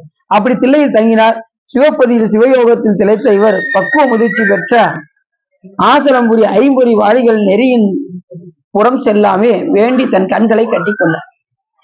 ஞானிகளுக்கெல்லாம் இந்த உலகத்தை பார்த்தாலே எப்படி தெரியும் அப்படின்னா, இருக்கவே பிடிக்காது அவங்களுக்கு வந்து. அதுக்காக நிறைய பேர் என்ன செய்யறாங்கன்னா தவம் பண்றதுக்கு காட்டுக்கு போயிடுறாங்க. ஏன்னா இங்க இருக்கிறவங்க எல்லாம் அவங்களுடைய சூழ்நிலைகள்லாம் அறிஞ்சு ஞானிகள்லாம் என்ன பண்ணுவாங்க, அதனால இவர் என்ன பண்ணிட்டாங்கன்னா கண்ணை கட்டிக்கிட்டு உலகத்துல வந்திருக்காரு. இந்த மறைஞான சம்பந்தர் கண்ணுக்கு புறத்தின் வழியே செலுத்தாம, இப்ப கண்ணு திறந்தாதானே இட்லி எங்க சூடாக போட்டிருக்காங்க, அல்வா எங்க சூடாக போட்டிருக்காங்க அப்படின்னு போவோம். கண்ணு கெட்டதை நோக்கும், வாய் எதையாவது சுவைக்க தோணும், எல்லாத்தையும் போ கண்ணை கட்டிது ஒன்றும் தெரிய வேண்டாம், ஈசன் மட்டும் தெரிஞ்சா போதும் அப்படின்னு சிவயோகத்தில் திளைத்தார் இந்த மறைஞான சம்பந்தர். அருள் செய்த நூல் தான் சிவ தர்மோத்தரம். முருகப்பெருமான் சொல்ல, அதாவது அகத்திய மாமுனிவர் வினவ முருகப்பெருமான் அதற்கு விடை சொல்வதுதான் உத்தரம் என்று பெயர். சிவ தர்மங்களுக்கு இதுதான் உத்தரம், இதுதான் விடை என்று கூறிய நூல் தான் இந்த சிவ தர்மோத்தரம் என்று பெயர். இதுல எல்லாமே வந்துடும். என்னென்ன செஞ்சா என்னென்ன தண்டனை கிடைக்கும், அதெல்லாம் நீங்க தெரிஞ்சுக்கணும். அதனாலதான் ஒரு நாள் திருச்செந்தூர் புராணமும் ஒரு நாள் சிவ தர்மோத்தரமும் நாம எடுக்க போறோம். ஏன்னா இந்த சிவ தர்மத்தை தெரிஞ்சுக்கிட்டே நம்ம திருச்செந்தூர் புராணத்தை அப்படியே டிராவல் பண்ணி போவோம். ஏன்னா ரெண்டுமே முருகப்பெருமான் பத்தி தான் வருது. முருகப்பெருமான் அகத்திய மாமுனிவருக்கு உபதேசம் செய்வோம். அப்படி புறத்தில் கவனம் செலுத்தாமல் தன் கண்ணை கட்டி கொண்டு சிவயோகத்தில் ஆழ்ந்தார் இந்த மலைஞான சம்பந்தர். எங்க தில்லையில, மறந்துடக்கூடாது, தில்லை எம்பதியில். அங்க தில்லை வந்து பாத்தீங்கன்னா ஆரம்பத்துல தில்லை வனமா காடா இருந்திருக்கு. அது தில்லை மரம்னு பேர் அங்க. அப்படி வனத்துலதான் சாமி அங்க ஆதி மூலாட்டேஸ்வரர் அங்க இருக்காரு. நடராஜ பெருமானுக்கு சைட்ல வந்து பாத்தீங்கன்னா சுத்தி வரும்போது அங்க சிவலிங்கம் இருக்கும், பாத்துருக்கீங்களா சிவம்பத்துல? அதுதான் ஆதி மூலாட்டேஸ்வரர். சாமி நடனம் ஆடுவதற்கு முன்னாடியே அந்த சிவலிங்கம் அங்க மூலமாக இருக்கின்றது. அதான் ஆதி மூலட்டானேஸ்வரன் பேரு. அந்த திருவாரூர்லயும் சாமிக்கு மூலநாதர்னே பேரு, ஆதி மூலநாதர். அப்படி வருவதற்கு முன்னாடி ஆரம்பத்துல வியாக்கிரபாதர், பதஞ்சலி முனிவர் போன்றவர்கள்லாம் தங்கி வழிபாடு செய்த இடம், அவர்களுக்கு ஆனந்த நடனம் புரிந்த இடம் இந்த தில்லை. எத்தனை ஒரு நாள் முழுக்க புகழ சொல்லிக்கிட்டே இருக்கலாம் சிதம்பரத்தை பத்தி. நமது பாடல்களே பார்த்துட்டீங்கன்னு வச்சுக்கோங்களேன், அவ்வளவு பாடல் இருக்கு. வரும்போதே அப்ப சாமி சாமி சாமி சாமி அப்படின்னு வந்தா உடனே எப்ப எதுக்கு வந்திருக்க அப்படின்னு சொல்லி கேட்டது, உடனே பத்தனாய் பாட மாட்டேன் பரமனே பரமயோகி எத்தினால் பக்தி செய்கேன் என்னை நீ இகழ வேண்டாம் புத்தனே முதல்வாத்தில்லை அம்பலத்து ஆடுகின்ற அத்தா உன் ஆடல் காண்பான் அடியனேன்னு வந்தவாறே அப்படின்னு. எதுக்குப்பா வந்திருக்கேன்னு கேட்டதுக்கு அவர் என்ன சொன்னாரா, சாமி என்ன சாமி இப்படி சொல்லிட்டீங்க, உங்க ஆடலை காண்பதற்கு தான் சாமி அடியில் வந்திருக்கேன் அப்படின்னாராம் அப்பர் சாமி. அப்படியாப்பா, சரி வேற என்ன வேணும் அப்படின்னு கேட்டாராம். நம்ம சாமி வந்து எப்படின்னா உன்னோட விடவே மாட்டாரு. இன்னும் ஏதாவது வேணுமா, இன்னும் ஏதாவது வேணுமான்னு கேட்டுக்கிட்டே இருப்பாரு. போதும் சொல்ற வரைக்கும் விட மாட்டாரு சாமி. அவ்வளவு வரத்தை அள்ளி அள்ளி கொடுத்துக்கிட்டே இருப்பாரு. அதனாலதான் சாமிக்கு வைத்தியநாதன் பேரு. வரங்களையே அள்ளி அள்ளி கொடுக்கக்கூடிய வைத்திய வரத்துற நீத ஒரு செய்ய வைத்தியநாத பெருமாளே என்று திருப்புகள்ல அருணைநாத பெருமான் சொல்றார். வேற என்னப்பா வேணும்னாராம். வேற இல்ல சாமி, நீங்க ஆடும்போது அம்பாலும் கூட சேர்ந்து ஆடணும் அப்படின்னு. அப்படியாப்பா, சரி ஆடிட்டா போச்சு, வேற ஏதாவது வேணுமான்னாரு. அது இன்னொன்னு கேட்கட்டுமா சாமி அப்படின்னாராம். சொல்லுப்பா அப்படின்னாரா சிவபெருமான். வேற என்னன்னா, நீங்க 2 பேரும் நடனம் ஆடுவீங்களா, அதை நான் அடியார் கூட்டத்தோட உட்கார்ந்து பார்க்கணும் அப்படின்னா. இத்தனையும் கொடுத்தாராம் சிவபெருமான். கூட்டமாம் குவிமுடையால் கூட நீ ஆடுமாறு. கூட்டம்னா திருக்கூட்டமாக இருக்கக்கூடிய அடியார் திருக்கூட்டத்தோடு இருந்து காண, கூட்டமாம் குவிமுடையால் இருக்கக்கூடிய உமையம்மை உன்னோடு சேர்ந்து நடனம் ஆடுவதை அடியார் திருக்கூட்டத்தோடு இருந்து காண வேண்டும் என்று அப்பர் சாமிகள் அந்த பாட்டுல கூட அவர் கூட நீயும் ஆடணும் சாமி, அம்பாளோட சேர்ந்து நீ ஆட வேண்டும், அதன் அடியார் திருக்கூட்டத்தோடு காண வேண்டும் என்று. அதுக்காக தான் சாமி இந்த தில்லைக்கு நான் வந்திருக்கேன் அப்படின்னு சொல்லி அப்பர் சாமிகள் கூறுகின்றார் என்று நமக்கு தேவாரத்துல நம்ம அப்பர் சாமிகள் சொல்றாரு. இப்படி நிறைய விஷயங்கள் நமக்கு எல்லாமே, நம்ம எந்த ஒரு விஷயங்கள் சொன்னாலும் ஒண்ணு திருமுறைகள்ல இருக்கணும், இல்ல புராணங்கள்ல இருக்கணும், இல்லைன்னா எதுல இருக்கணும், சைவ சித்தாந்த நூல்கள்ல இருக்கணும். இந்த 3 இருந்தா நம்ம தைரியமா எங்கனாலும் எடுத்து சொல்லலாம். இந்த 3 இல்லைன்னா நம்ம அந்த விஷயத்த சொல்லி சரி. அப்படி புறத்தில் செலுத்த விடாம, ஏன்னா பஞ்சபூதம் ஐம்புலன் என்ன செய்யும்னா, ஐம்பொறிகள் வந்து பொறிகள் வேற புலன்கள் வேற, நல்லா தெரிஞ்சுக்கணும். பொறிகள் என்பது மெய்வாய் கண் மூக்கு செவி, புலன்கள் என்பது சுவை ஒளி உரு ஓசை நாற்றம். புரிஞ்சுச்சா? அது அது அது மூலியமாக வரக்கூடியதுதான் எது, புலன்கள். பொறிகள் என்பது மெய் வாய் கண் மூக்கு செவி. இந்த 5 பொறிகள் வழியாக நம்ம வந்து கெட்டதையே நோக்கி போடுவோம். காது கெட்டதை நோக்கி போவோம், கண்ணு கெட்டதை பார்க்க சொல்லும், வாய் அடுத்தவங்க பேச சொல்லும். இப்படி 5 பொறிகளும் புறத்தில் செலுத்த விடாம இவர் என்ன செஞ்சாரு, கண்ணை கட்டி கொண்டு சிவயோகத்தில் ஆழ்ந்தார். சிவயோகம் எப்படி வரும்? எடுத்ததுமே சிவயோகம் வந்துருமா? சிவயோகம் நினைச்சிட முடியுமா? முதல்ல என்ன செய்ய சொன்னாரு, அரை நிமிஷம் முதல்ல ட்ரைனிங் எடுக்குன்னாரு அருணைநாதர். கமலாலயத்தை அரை நிமிஷ நேரமற்றில் தவமுறை தியானம் வைக்க அறியாத அப்படின்னு ஐயனார் பெருமான் சொல்வதற்கு அரை நிமிஷத்துல வந்து ட்ரைனிங் எடுக்கணும். நான் ஒரு அரை மணி நேரம் இருக்கேங்க அப்படிங்கிற யாராவது கைத்துக்கும் ஆகும். நான் ஒரு அரை மணி நேரம் ஆழ்ந்த தவத்துல இருக்கேன், தியானத்துல இருக்கேன், ஒருத்தர் கிடையாது. 5 நிமிஷத்துல சொல்லுங்க, நீங்க என்ன அரை மணி நேரத்துக்கு போயிட்டீங்க, ஒரு 5 நிமிஷத்துல சொல்லுங்க. இது கூட அரை நிமிஷத்தை சொல்லுங்கிற மாதிரிதான் நம்ம நிலைமெல்லாம். அரை நிமிஷத்துல இருக்கிறது பெரிய விஷயம் சாமி நினைக்கிறது. முதல்ல புறத்துல போகும், அதுக்கு பிராணாயாமம் முதல்ல ரொம்ப முக்கியம். எடுத்ததுமே சிவயோகத்துல நம்ம போயிட முடியாது. அதுக்கு அந்த அட்டாங்க யோகத்துல முக்கியமான ஒரு அங்கம் எதுன்னா பிராணாயாமம். பிராணாயாமம் பண்ணாம மனம் அடங்காது. அது வரைக்கும். ஏன்னா நம்ம எந்த நேரமும் உலகத்தையே பார்த்துட்டு வந்திருக்கோம். 99% அதுல பார்த்துட்டு 1% தான் சாமியை வந்து வழிபாடு பண்ண வந்திருக்கோம். உடனே போயிருமா? நம்ம சாமியை நினைக்க தோணிருமா? அப்ப அந்த மூச்சு பேச்சு இருக்கு பாருங்க, பிராணாயாமம். உள்ள இழுத்து ஒரு மந்திரத்தை சொல்லி உள்ள இழுத்து 4 மந்திரம் சொல்லி உள்ள நிப்பாட்டி 2 மந்திரம் சொல்லி வெளியே விடணும். அதே மாதிரி இடது நாசி வழியா விட்டு எப்படி வலது நாசி வழியா விட்டோமோ வெளியே வருதோ, அதே மாதிரி வலது நாசி வழியா எடுத்து இடது நாசி வழியா விடணும். மூச்சு அந்த நிப்பாட்டுற பாருங்க, அந்த நிப்பாட்டுற நேரத்துல சாமியை நினைக்கணும். அதுதான் இப்ப ரொம்ப முக்கியம். மூச்சை உள்ள அடக்கி நிப்பாட்டுற மாதிரி, அதுக்கெல்லாம் குருநாதர் உபதேசம் சொல்றபடி நடக்கணும். நம்ம வாட்டு சொற்பொழிவு சரவணசுவா சொன்னாரு, நான் மூச்சு அடக்கி நிப்பாட்டினேன் அப்படின்னு தயவு செய்து என்ன செய்யாதீங்க. அது அடியும் கேரண்டி கிடையாது. ஏன்னா அதுக்கு வந்து ட்ரைனிங் எடுத்துட்டு தான் நீங்க என்ன செய்யணும், மூச்சு பயிற்சி செய்யணும், பிராணாயாமம். அதனாலதான் நீங்க ரொம்ப பயந்துடக்கூடாதுன்னு தான் நம்ம அனுஷ்டானத்துல 1, 4, 2 சொல்லியிருப்பாங்க. 64 பயிற்சின்னு வச்சுக்கோங்க. ஒரு 16 இழுத்து 64 நிப்பாட்டி 32 வெளிவிடணும். அந்த மந்திரம் சொல்லிட்டோம்னா உங்களுக்கு சாமி உங்க கண்ணுக்கு முன்னாடி தெரியாது. அப்படி நீங்க பாத்திரலாம். அப்படி அதுக்கு மேல நம்ம மூச்சு அடக்க முடியாது. 64 தான் கடைசி. அதுக்கெல்லாம் நம்ம பக்கத்திலே போக முடியாது. முதல்ல 32 நம்மளால என்ன செய்ய முடியாது. 16 சொல்லுங்க, 32 போயிட்டீங்க. 16 நம்மளால மூச்சு அடக்கி நிப்பாட்டுறது ரொம்ப கஷ்டம். அதுக்கு உரிய குருநாதரை நாம் செலக்ஷன் பண்ணி அவங்க கிட்ட உபதேசம் வாங்கி அவங்க எப்படி சொல்லி கொடுக்காங்களோ அதை முறைப்படி நாம் என்ன செய்யணும், மூச்சு பயிற்சி. அதுக்கு முன்னாடி அந்த மூச்சை வந்து முதல்ல வந்து இழுத்து இந்த பக்கம் விட்டு அதுக்கப்புறம் முதல்ல சுவாசம் பண்ணணும். அந்த ட்ரைனிங் எடுக்கிறதுக்கே முதல்ல சுவாசம் பண்ணிட்டு தான் அந்த இது எடுக்க முடியும், பிராணாயாமம். இது அவங்களுக்கு இப்ப எடுத்ததுமே பிராணாயாமம் போயிட முடியாது. அதுக்கு முன்னாடி ஒரு நிலை இருக்கு. இடது நாசி வழியா 16 மந்திரத்தை சொல்லி இழுத்து வலது நாசி வழியா 16 மந்திரம் விடணும். வலது நாசி வழியா 16 மந்திரத்தை உள்ள இழுத்து இடது நாசி வழியா 16 தடவை விடணும். அதுக்கப்புறம் தான் நீங்க இந்த பிராணாயாமத்துக்குள்ளே போக முடியும். முதல் மூச்சு பயிற்சி சுவாசம் பண்ணிட்டு அதுக்கப்புறம் 1, 4, 2 அப்படிங்கிற நேரத்துல பிராணாயாமம் செஞ்சு அந்த மூச்சு அடக்குற நேரத்துல சுவாமியை சிந்தனை பண்ணா நமக்கு புறத்தில் செல்லாது. இந்த மனமானது புறத்தில் செல்லாம ஈசனை தவிர வேற எதையுமே நினைக்காது. அப்படி அதுக்காக தான் இந்த மாதிரிலாம் உலகத்துல இருந்தா இந்த மாதிரி ஆகும் அப்படின்னு தான் நிறைய பேர் என்ன செய்யறாங்க, முனிவர்கள்லாம் எங்க போயிடுறாங்க, காட்டுல போய் அமைதியா இருந்து இறைவனை சிந்திப்போம் அப்படின்னு சொல்லி அவங்க போறாங்க. புரிஞ்சுச்சா? முதல்ல புரியாத மாதிரி தெரியுது அப்படிங்களா? புரியுதா? சரி, புரியலாம் எதுனாலும் கேட்டுருங்க. ஏன்னா இது பிராணாயாமங்காரு, அட்டாங்க யோகாங்காரு அப்படின்னு நீங்க வந்து சரி, யோகால சொல்லியிருக்காங்களா? அந்த யோகா வேற, இந்த யோகா வேற.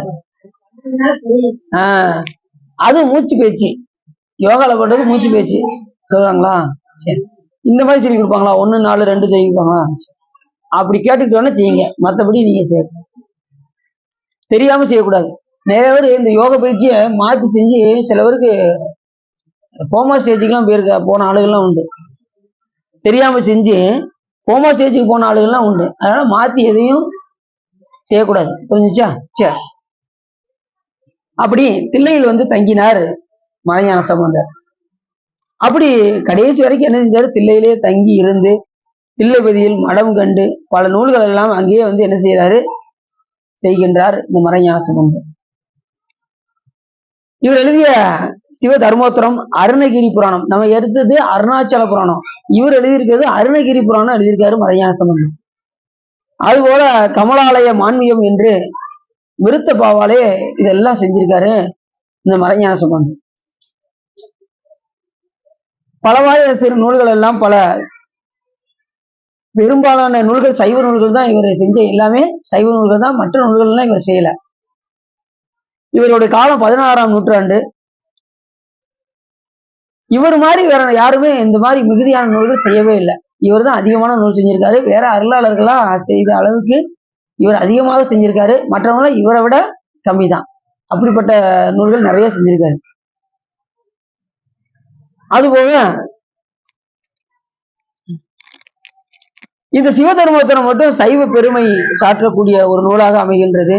அதுலேயும் யாப்பு, சந்தம், மடக்கு போன்ற சொல் அணிகள், பொருள் அமைதி போன்ற பெருங்காப்பியமாக இந்த நூலை செய்திருக்கின்றார் இந்த மறைஞான சம்பந்தர். இதெல்லாம் இந்த இலக்கணம் படிச்சவங்களுக்கு கொஞ்சம் நல்லா தெரியும். சந்தம், யாப்பு, இதெல்லாம் அந்த மடக்கி பாடுறது, எதுகை மோனையோட பாடுறது, இதெல்லாம் அந்த நேரம் தமிழ் பண்ணிட்டு அவங்க வந்தாங்கன்னா கரெக்டாக கண்டுபிடிச்சிருப்பாங்க. சிவா நீங்க இந்த மாதிரி இலக்கணம் இப்படி இருக்கணும், இந்த யாப்பு இப்படி இருக்கணும், சந்தம் இப்படி இருக்கணும் அப்படிங்கிறதெல்லாம் இந்த இலக்கணம் படிச்சவங்களுக்கு நல்லா தெரியும். நம்ம இலக்கணம் நமக்கு அவ்வளவா தெரியாது. அதனால கூடுமான அளவுக்கு நம்ம இப்படியே கொஞ்சம் போய்க்கணும்.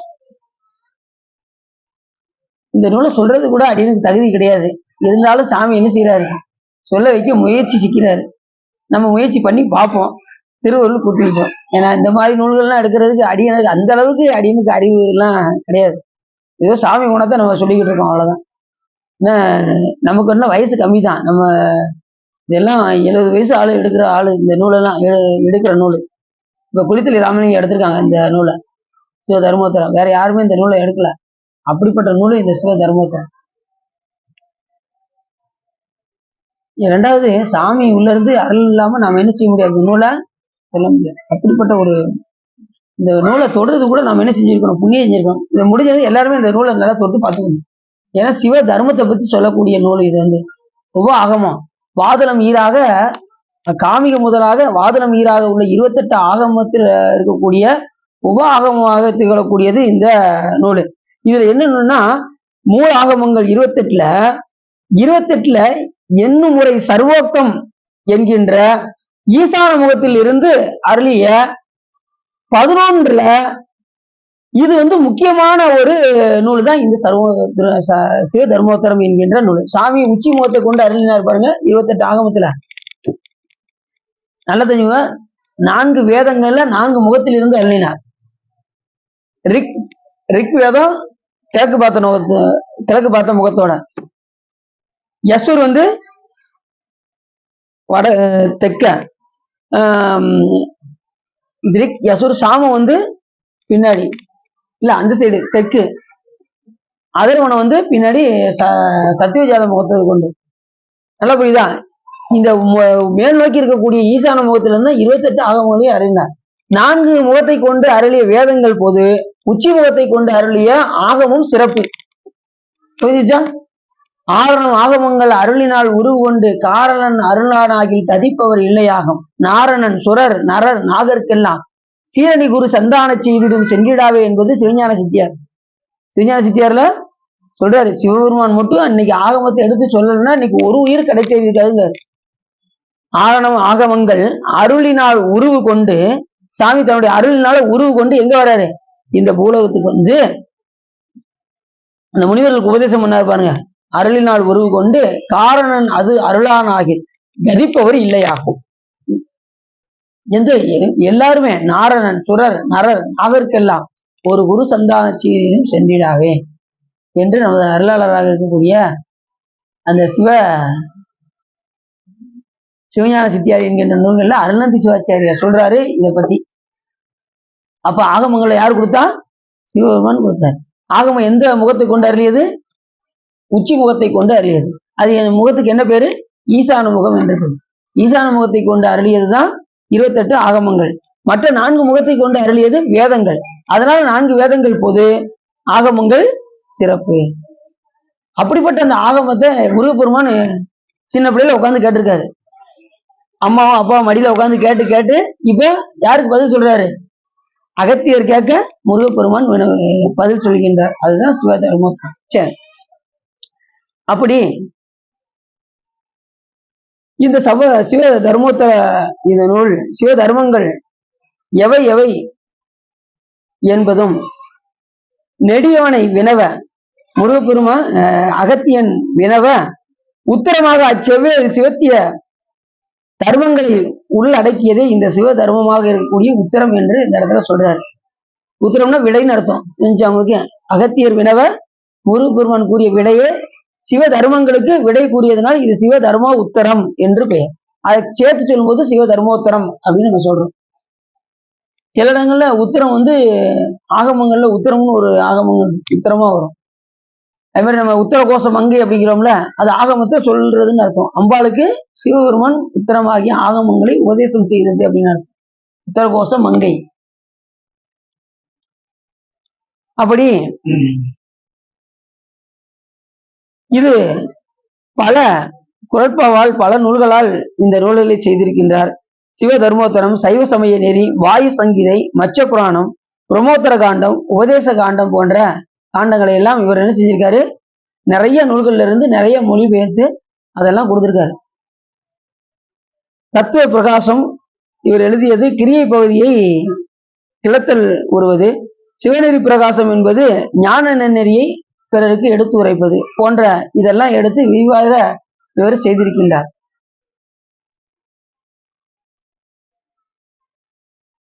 அதுல இப்ப சொன்னேன் பாத்தீங்களா, இதுல முக்கியமா என்ன அப்படின்னா பதி பசு பாச சரிய கிரிய யோகம் ஞானம் போன்ற சாலோக சாமீப சாருவம் போன்ற 4 நிலைகளில் இலக்கணம் போன்று இந்த நூல்கள்ல சொல்லப்பட்டிருக்கு.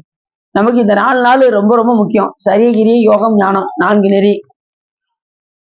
2வது நாள் என்னது, பதி பசு பாசம் முப்பொருள் உண்மை. எந்த ஒரு நூலை சொன்னாலும் முப்பொருள் உண்மை இல்லாம நம்ம என்ன செய்யக்கூடாது, அந்த நூலை சொல்லக்கூடிய.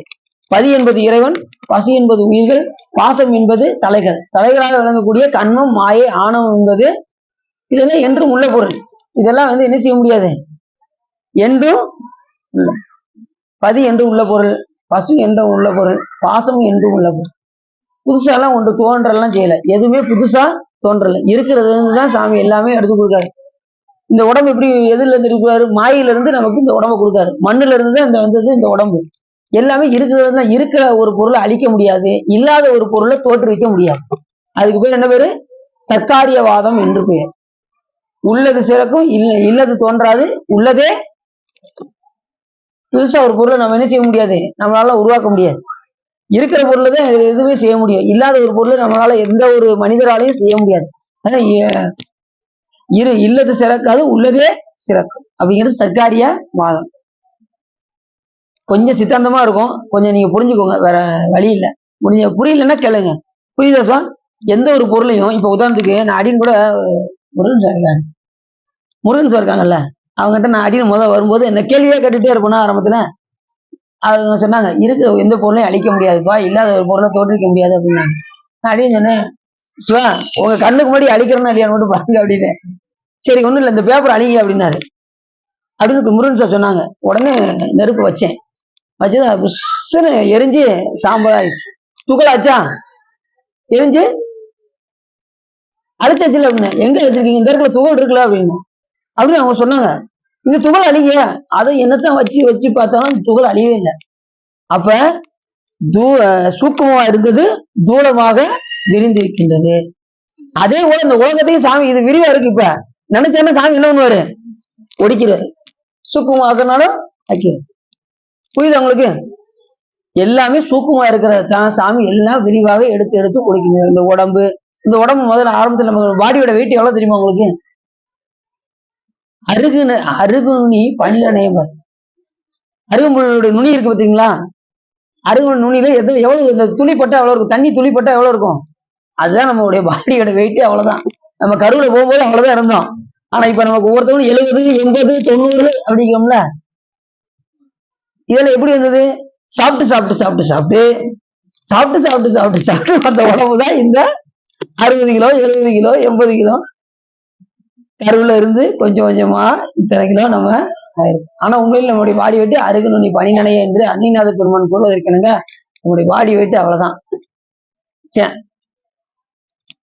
இப்படி நம்ம இருக்கிற எந்த ஒரு பொருளையும் நம்ம என்ன செய்ய முடியாது, அழிக்க முடியாது. இல்லாத ஒரு பொருளை தோற்றுவிக்கவும் முடியாது. வேற வரணும் தான். உதாரணத்துக்கு சொல்றேனே, ஒரு பானை இருக்கு. பானை இருக்கா, பானையை உடைச்சிடுறீங்க. உடைச்சது என்ன ஆயிருது, மறுபடியும் மண்ணாயிடும்.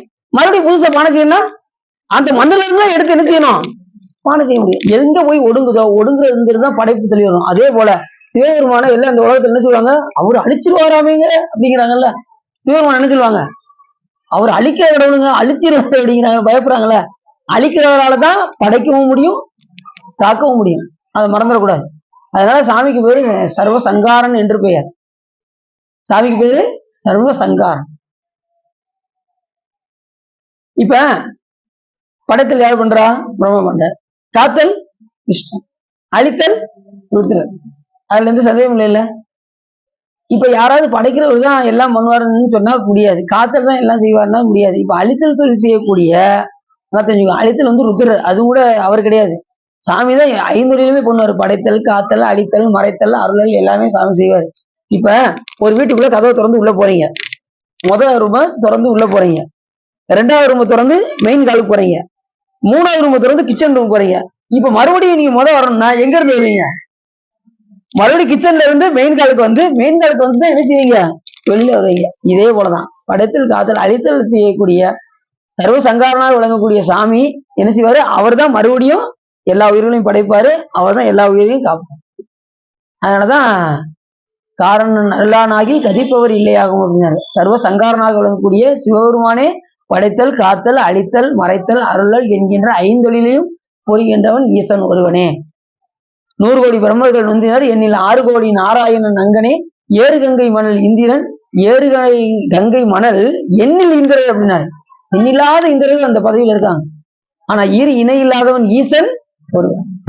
கடைசி ஊழி காலத்துல எல்லா உயிர்களையும் ஒடுக்கி கடைசி எஞ்சி இருக்கக்கூடிய ஒரே ஆள் யாருன்னா சிவபெருமான் ஒருத்தர் தான்.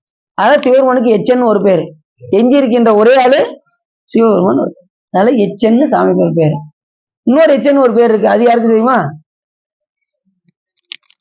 சார் அந்த எச்சன் யாரு? தக்கனையும் எச்சனையும் தலையெடுத்து தேவகணம் தொக்கான வந்து அவர் தம்மை தொலைத்ததுதான் எண்ணேடி.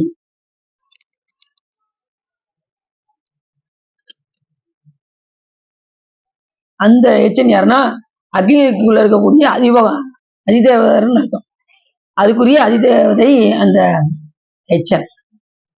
அந்த அவிபாகத்தை வாங்கினார்ல சிவபெருமான ஒருத்து அவர் வாங்கினார்ல, அதனால தச்சனையும் எச்சனையும் தலை அறுத்து தேவர்கணம் தொக்கன வந்த அவதம்மை தொலைத்ததுதான் என்னேடி தொக்கன வந்த அவதம்மை தொலைத்தருளி அருள் கொடுத்து அங்கு எச்சனுக்கும் மிகைத்தலை மற்ற அருளி நன்கான் சாழலோ அப்படின்னு மாணிக்கவாசகர். எந்த உயிரும் சாமி என்ன செய்ய மாட்டாரு? அழிக்க மாட்டார். என்ன செய்வாரு? அதுக்கு பதில் அவருக்கு ஆட்டுத்தலையை பொருத்தினார். 2 பேருக்கும் மிகைத்தலை அப்படின்னா ஆட்டுத்தலையை பொருத்தி அவங்கள திரும்படி சாமி செய்தார். எல்லாமே ஆப்ஷன் நிறைய கொடுப்பாரு சாமி. நாமளும் நமக்கு எத்தனையோ ஆப்ஷன் கொடுக்காரு. நாளை முதல் டிவி பார்க்க மாட்டேன், நாளை முதல் செல்போனை எடுக்க மாட்டேன், நம்ம சொல்லிக்கிட்டே தான் இருப்போம். மறுபடியும் அதை தொட்டுட்டு தானே இருக்கும். நாளை முதல் அந்த குடிக்காரங்களும் அப்படிதான் சொல்லுவாங்க, நாளை முதல் குடிக்கவே மாட்டேன் அப்படிவாங்க. அடுத்து பார்த்தா இந்த நேரம் அதிலே தான் இருப்பாங்க. அப்படி ஆமா. அது மாதிரி நாமளும் என்ன செய்யணும்? சாமி நம்ம நிறைய ஆப்ஷன் கொடுக்கு. சரி இன்னைக்கு திருந்திரும், இந்த உயிர் நாளைக்கு திருந்திரும், நமக்கு ஆப்ஷன் கொடுத்துக்கிட்டே தான் இருக்காரு. நாம திருந்தின பாடா இந்த பிறவியை நாம் என்ன செய்யணும்? மதித்து நடக்க வேண்டும். வாய்த்தது ஈதோர் பிறவி நம் தமக்கு மதித்திருவின் என்று அப்பன் சுவாமி கூறுவதற்கிணங்க நாம் என்ன செய்ய வேண்டும்? இந்த பிறவியை மதித்து இறைவனை வழிபாடு செய்து உயிர் பெறுவதற்கான வாய்ப்பை நாம தேடிக்கொள்ள வேண்டும். இந்த வாரம் என்ன சொல்லியிருக்கேன்? ப்ரோக்ராமு காஞ்சாபுரத்துல காலையில 8:30 மணிக்கு எல்லாரும் எங்க வந்துடுறீங்க?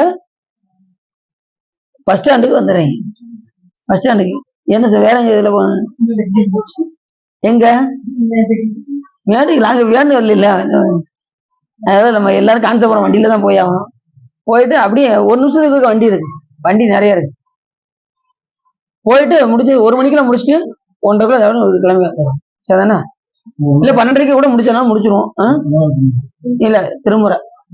ஆமா, அது முற்றோதல் கிடையாது சார், திருமுறை தான். முற்றோதல் கிடையாது, திருமுறை மட்டும். அது எந்த நூலும் கேட்டுக்கோங்க. கருமுதல் திருவரையும் திருவாசகமும் எடுத்துக்கோங்க. இது 1:30 மணி நேரம், அது 1:30 மணி நேரம் படிச்சுட்டு சார். ஆமா, அன்னைக்கு அங்க படிச்சோம்ல அதே மாதிரி. ஆமா, ஞாயிற்றுக்கிழமை காலையில எத்தனை மணிக்கு? அது சிவன் கோயில்ல போய் பாட போறோம். அந்த கோயில்ல நம்ம எல்லாம் பார்த்தது கிடையாது. கிராமத்துல இருக்கக்கூடிய சிவன் கோயில்லாம் பார்க்கறது பெரிய ஒரு வரப்பிரசாதம். அதனால இதெல்லாம் நீங்க என்ன செய்யுங்க? பயன்படுத்தி கொள்ளுங்கள். காலையில 8:30 மணிக்கு வந்துருங்க, சாப்பிட்டு வந்துருங்க.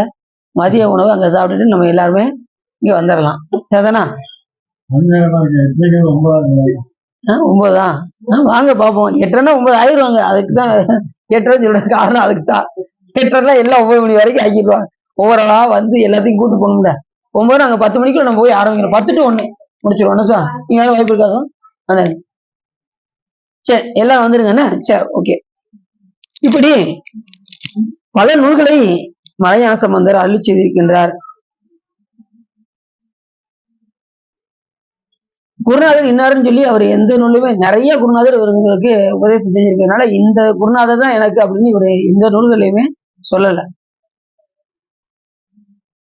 அது மாதிரி பதிபாச உண்மை, சதம், சந்தம், போன்றவற்றை அருளி செய்திருக்கின்றார். காரைக்கால் அம்மையார், காரிப்பிள்ளையார், கல் தோணி மிதந்தார், கல் பொன்னா கண்டவர், கல் உருகச் செய்ய கவிநலத்தர் ஆகிய ஐவருக்கும் வணக்கம் இவர் வந்து சொல்லியிருக்காரு. 63 நாயன்மார்கள்ல இந்த 5 பேருக்கு மட்டும் முக்கியமா என்ன செஞ்சிருக்காரு, துதி சொல்லியிருக்காரு நமது யாரு, மறைஞான சம்பந்தர். என்ன சொல்றாரு, முதல்ல காரைக்கிழமையார் எல்லாருக்கும் தெரிஞ்சது. 2வது காளிப்பிள்ளை அப்படின்னா யாரு, திருஞான சம்பந்தர். அடுத்து கல்தோணி மிதந்தார். தோணி யாரு, கல்லை கட்டி தூக்கி எறிஞ்சதும் அப்பர் சாமி. கல் பொன்னா கண்டவர் யாருன்னு சொல்லுங்க, கல்ல பொன்னாக கண்டவர் எந்த இடத்துல, இத சொல்லுங்க. அப்பர் சாமிக்கு அடுத்து சுந்தரம சாமின்னு சொல்லிடுவோம்.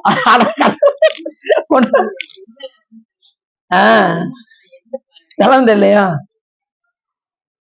தம்மையே புகழ்ந்து இச்சை பேசினும் சாவினும் தொண்ட தருகிலா பொய்மையாரை பாடாதே எந்தை புகழூர் பாடுமின் புலவீர்கள் இம்மையே தரும் சோறும் கூரையும் ஏத்தலாம் இடர் கெடலுமான் அம்மையே சிவலோகம் ஆழ்வதற்கு யாதும் மையுறவில்லையே. இந்த பாட்டை பாடிதான் செங்கலும் தங்கமாக மாறிடுது. இரவு போய் செங்கல் எடுத்து இப்படி உறங்கிட்டு இருந்தாரு சுந்தரம் சாமி. காலைல எந்திரிச்சு பார்த்தா செங்கல் எப்படி இருக்கு, தங்க கட்டியா இருக்கு. அதை பார்த்ததே பாட்டு வந்துருச்சு சுந்தரம் சாமி. எங்க சாமி எப்படிப்பட்டவர் தெரியுமா, எப்படிப்பட்டவருப்பா, இம்மையே தரும் சோறும் கூரையும் ஏத்தலாம் இடர் கெடலுமாம் அம்மையே சிவலோகம் ஆழ்வதற்கு யாதும் மையுறவில்லையே. இந்த பிறவில சாப்பாடு, சோறு, இருக்க இடம், உண்ண உணவு எல்லாமே எங்க சிவபெருமான் கொடுப்பாரு. வேற என்ன செய்வாரு, அந்த லோகத்துக்கு போனாலும் அங்கேயும் எல்லா சேஃப்டியா என்னென்ன செய்யணுமோ எல்லாமே செஞ்சு கொடுப்பாரு எங்க சிவபெருமான். சிவலோகம் வாழ்வதற்கு யாதும் ஐயரவு ஒன்றும் இல்லை. அதனால மற்றவர்கள் எல்லாம் போற்றி பாடாதீர்கள், எங்களை புகழூர் பாடுவின் புலவீர்கள் என்று இந்த பாட்டுல மிக அருமையாக யார் சொல்றா, நம்ம சுந்தரம் சாமி சொல்ற. மற்றவங்க நினைச்சுவாங்க ஒரு நாளை போட்டி பாடியாச்சுன்னா நினைச்சுவாங்க, அந்த காலத்துல அரசர் எல்லாம் போய் போட்டி பாடினோம்னா உடனே ஆளை கூப்பிடுவாரு, உடனே கையில பொருத்தா சட்டி அப்படி கொடுப்பாரு. உங்களை மாதிரி ஒரு ஆள் உண்டாங்க அப்படின்னு கூட ஒரு ஊரை எடுத்துட்டாயா அப்படின்னு சொல்லி என்ன செய்வாரு. இவருக்கே இவ்வளவு கருணை இருந்தா சாமிக்கு எவ்வளவு கருணை இருக்கும். இவரை போட்டி பாடினதுக்கு இவ்வளவு கருணை இருந்தா சாமியை போட்டி பாடின எல்லாம் சொல்றாரு. தத்தையும் முனையார் தங்கள் மேல் வைத்த தயாவை 100,000 கூறிட்டு அத்திலங்கு ஒரு கூர் உண்கண் வைத்தவருக்கு அமருலகு அளிக்கும் நின் பெருமை. அமருலகத்தையே சிவபெருமான் கேட்டாலும் கொடுத்துருவாங்க. ஆனா நமக்கு அந்த உலகம்லாம் வேண்டாம், அது கொஞ்சம் நம்ம சிவலோகத்தை விட அது ரொம்ப கம்மி. அதனால அதுக்கெல்லாம் நம்ம என்ன செய்யக்கூடாது, போயிடவே கூடாது. அமருலகம்லாம் நமக்கு வேண்டாம். நிறைய சொல்றாங்க சொற்குலகத்துல போய் சுகமா இருக்கலாமே, அங்க போனாலும் இங்க வந்து ஆகணும், இங்க வந்து ஆகணும். சொற்குலகம் போனாலும் சரி, வைகுண்டத்துக்கு போனாலும் சரி, பிரம்மலோகம் சத்தியலோகத்துக்கு போனாலும் சரி, எந்த லோகமும் சிவலோகம் போல.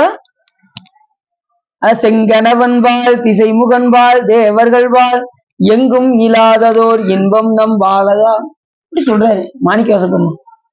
செங்கணவன் வாழ் திருமால்கிட்ட கிடைக்காத இன்பம், திசை முகன்பாள் நான்முகனாக இருக்கக்கூடிய பிரம்மாட்ட கிடைக்காத இன்பம், தேவர்கள் வாழ் 33 கோடி தேவர்கள்ட்டவே கிடைக்காத இன்பம் யார்கிட்ட இருக்கு, எங்க சிவபெருமான்ட்ட இருக்கு அப்படின்னு.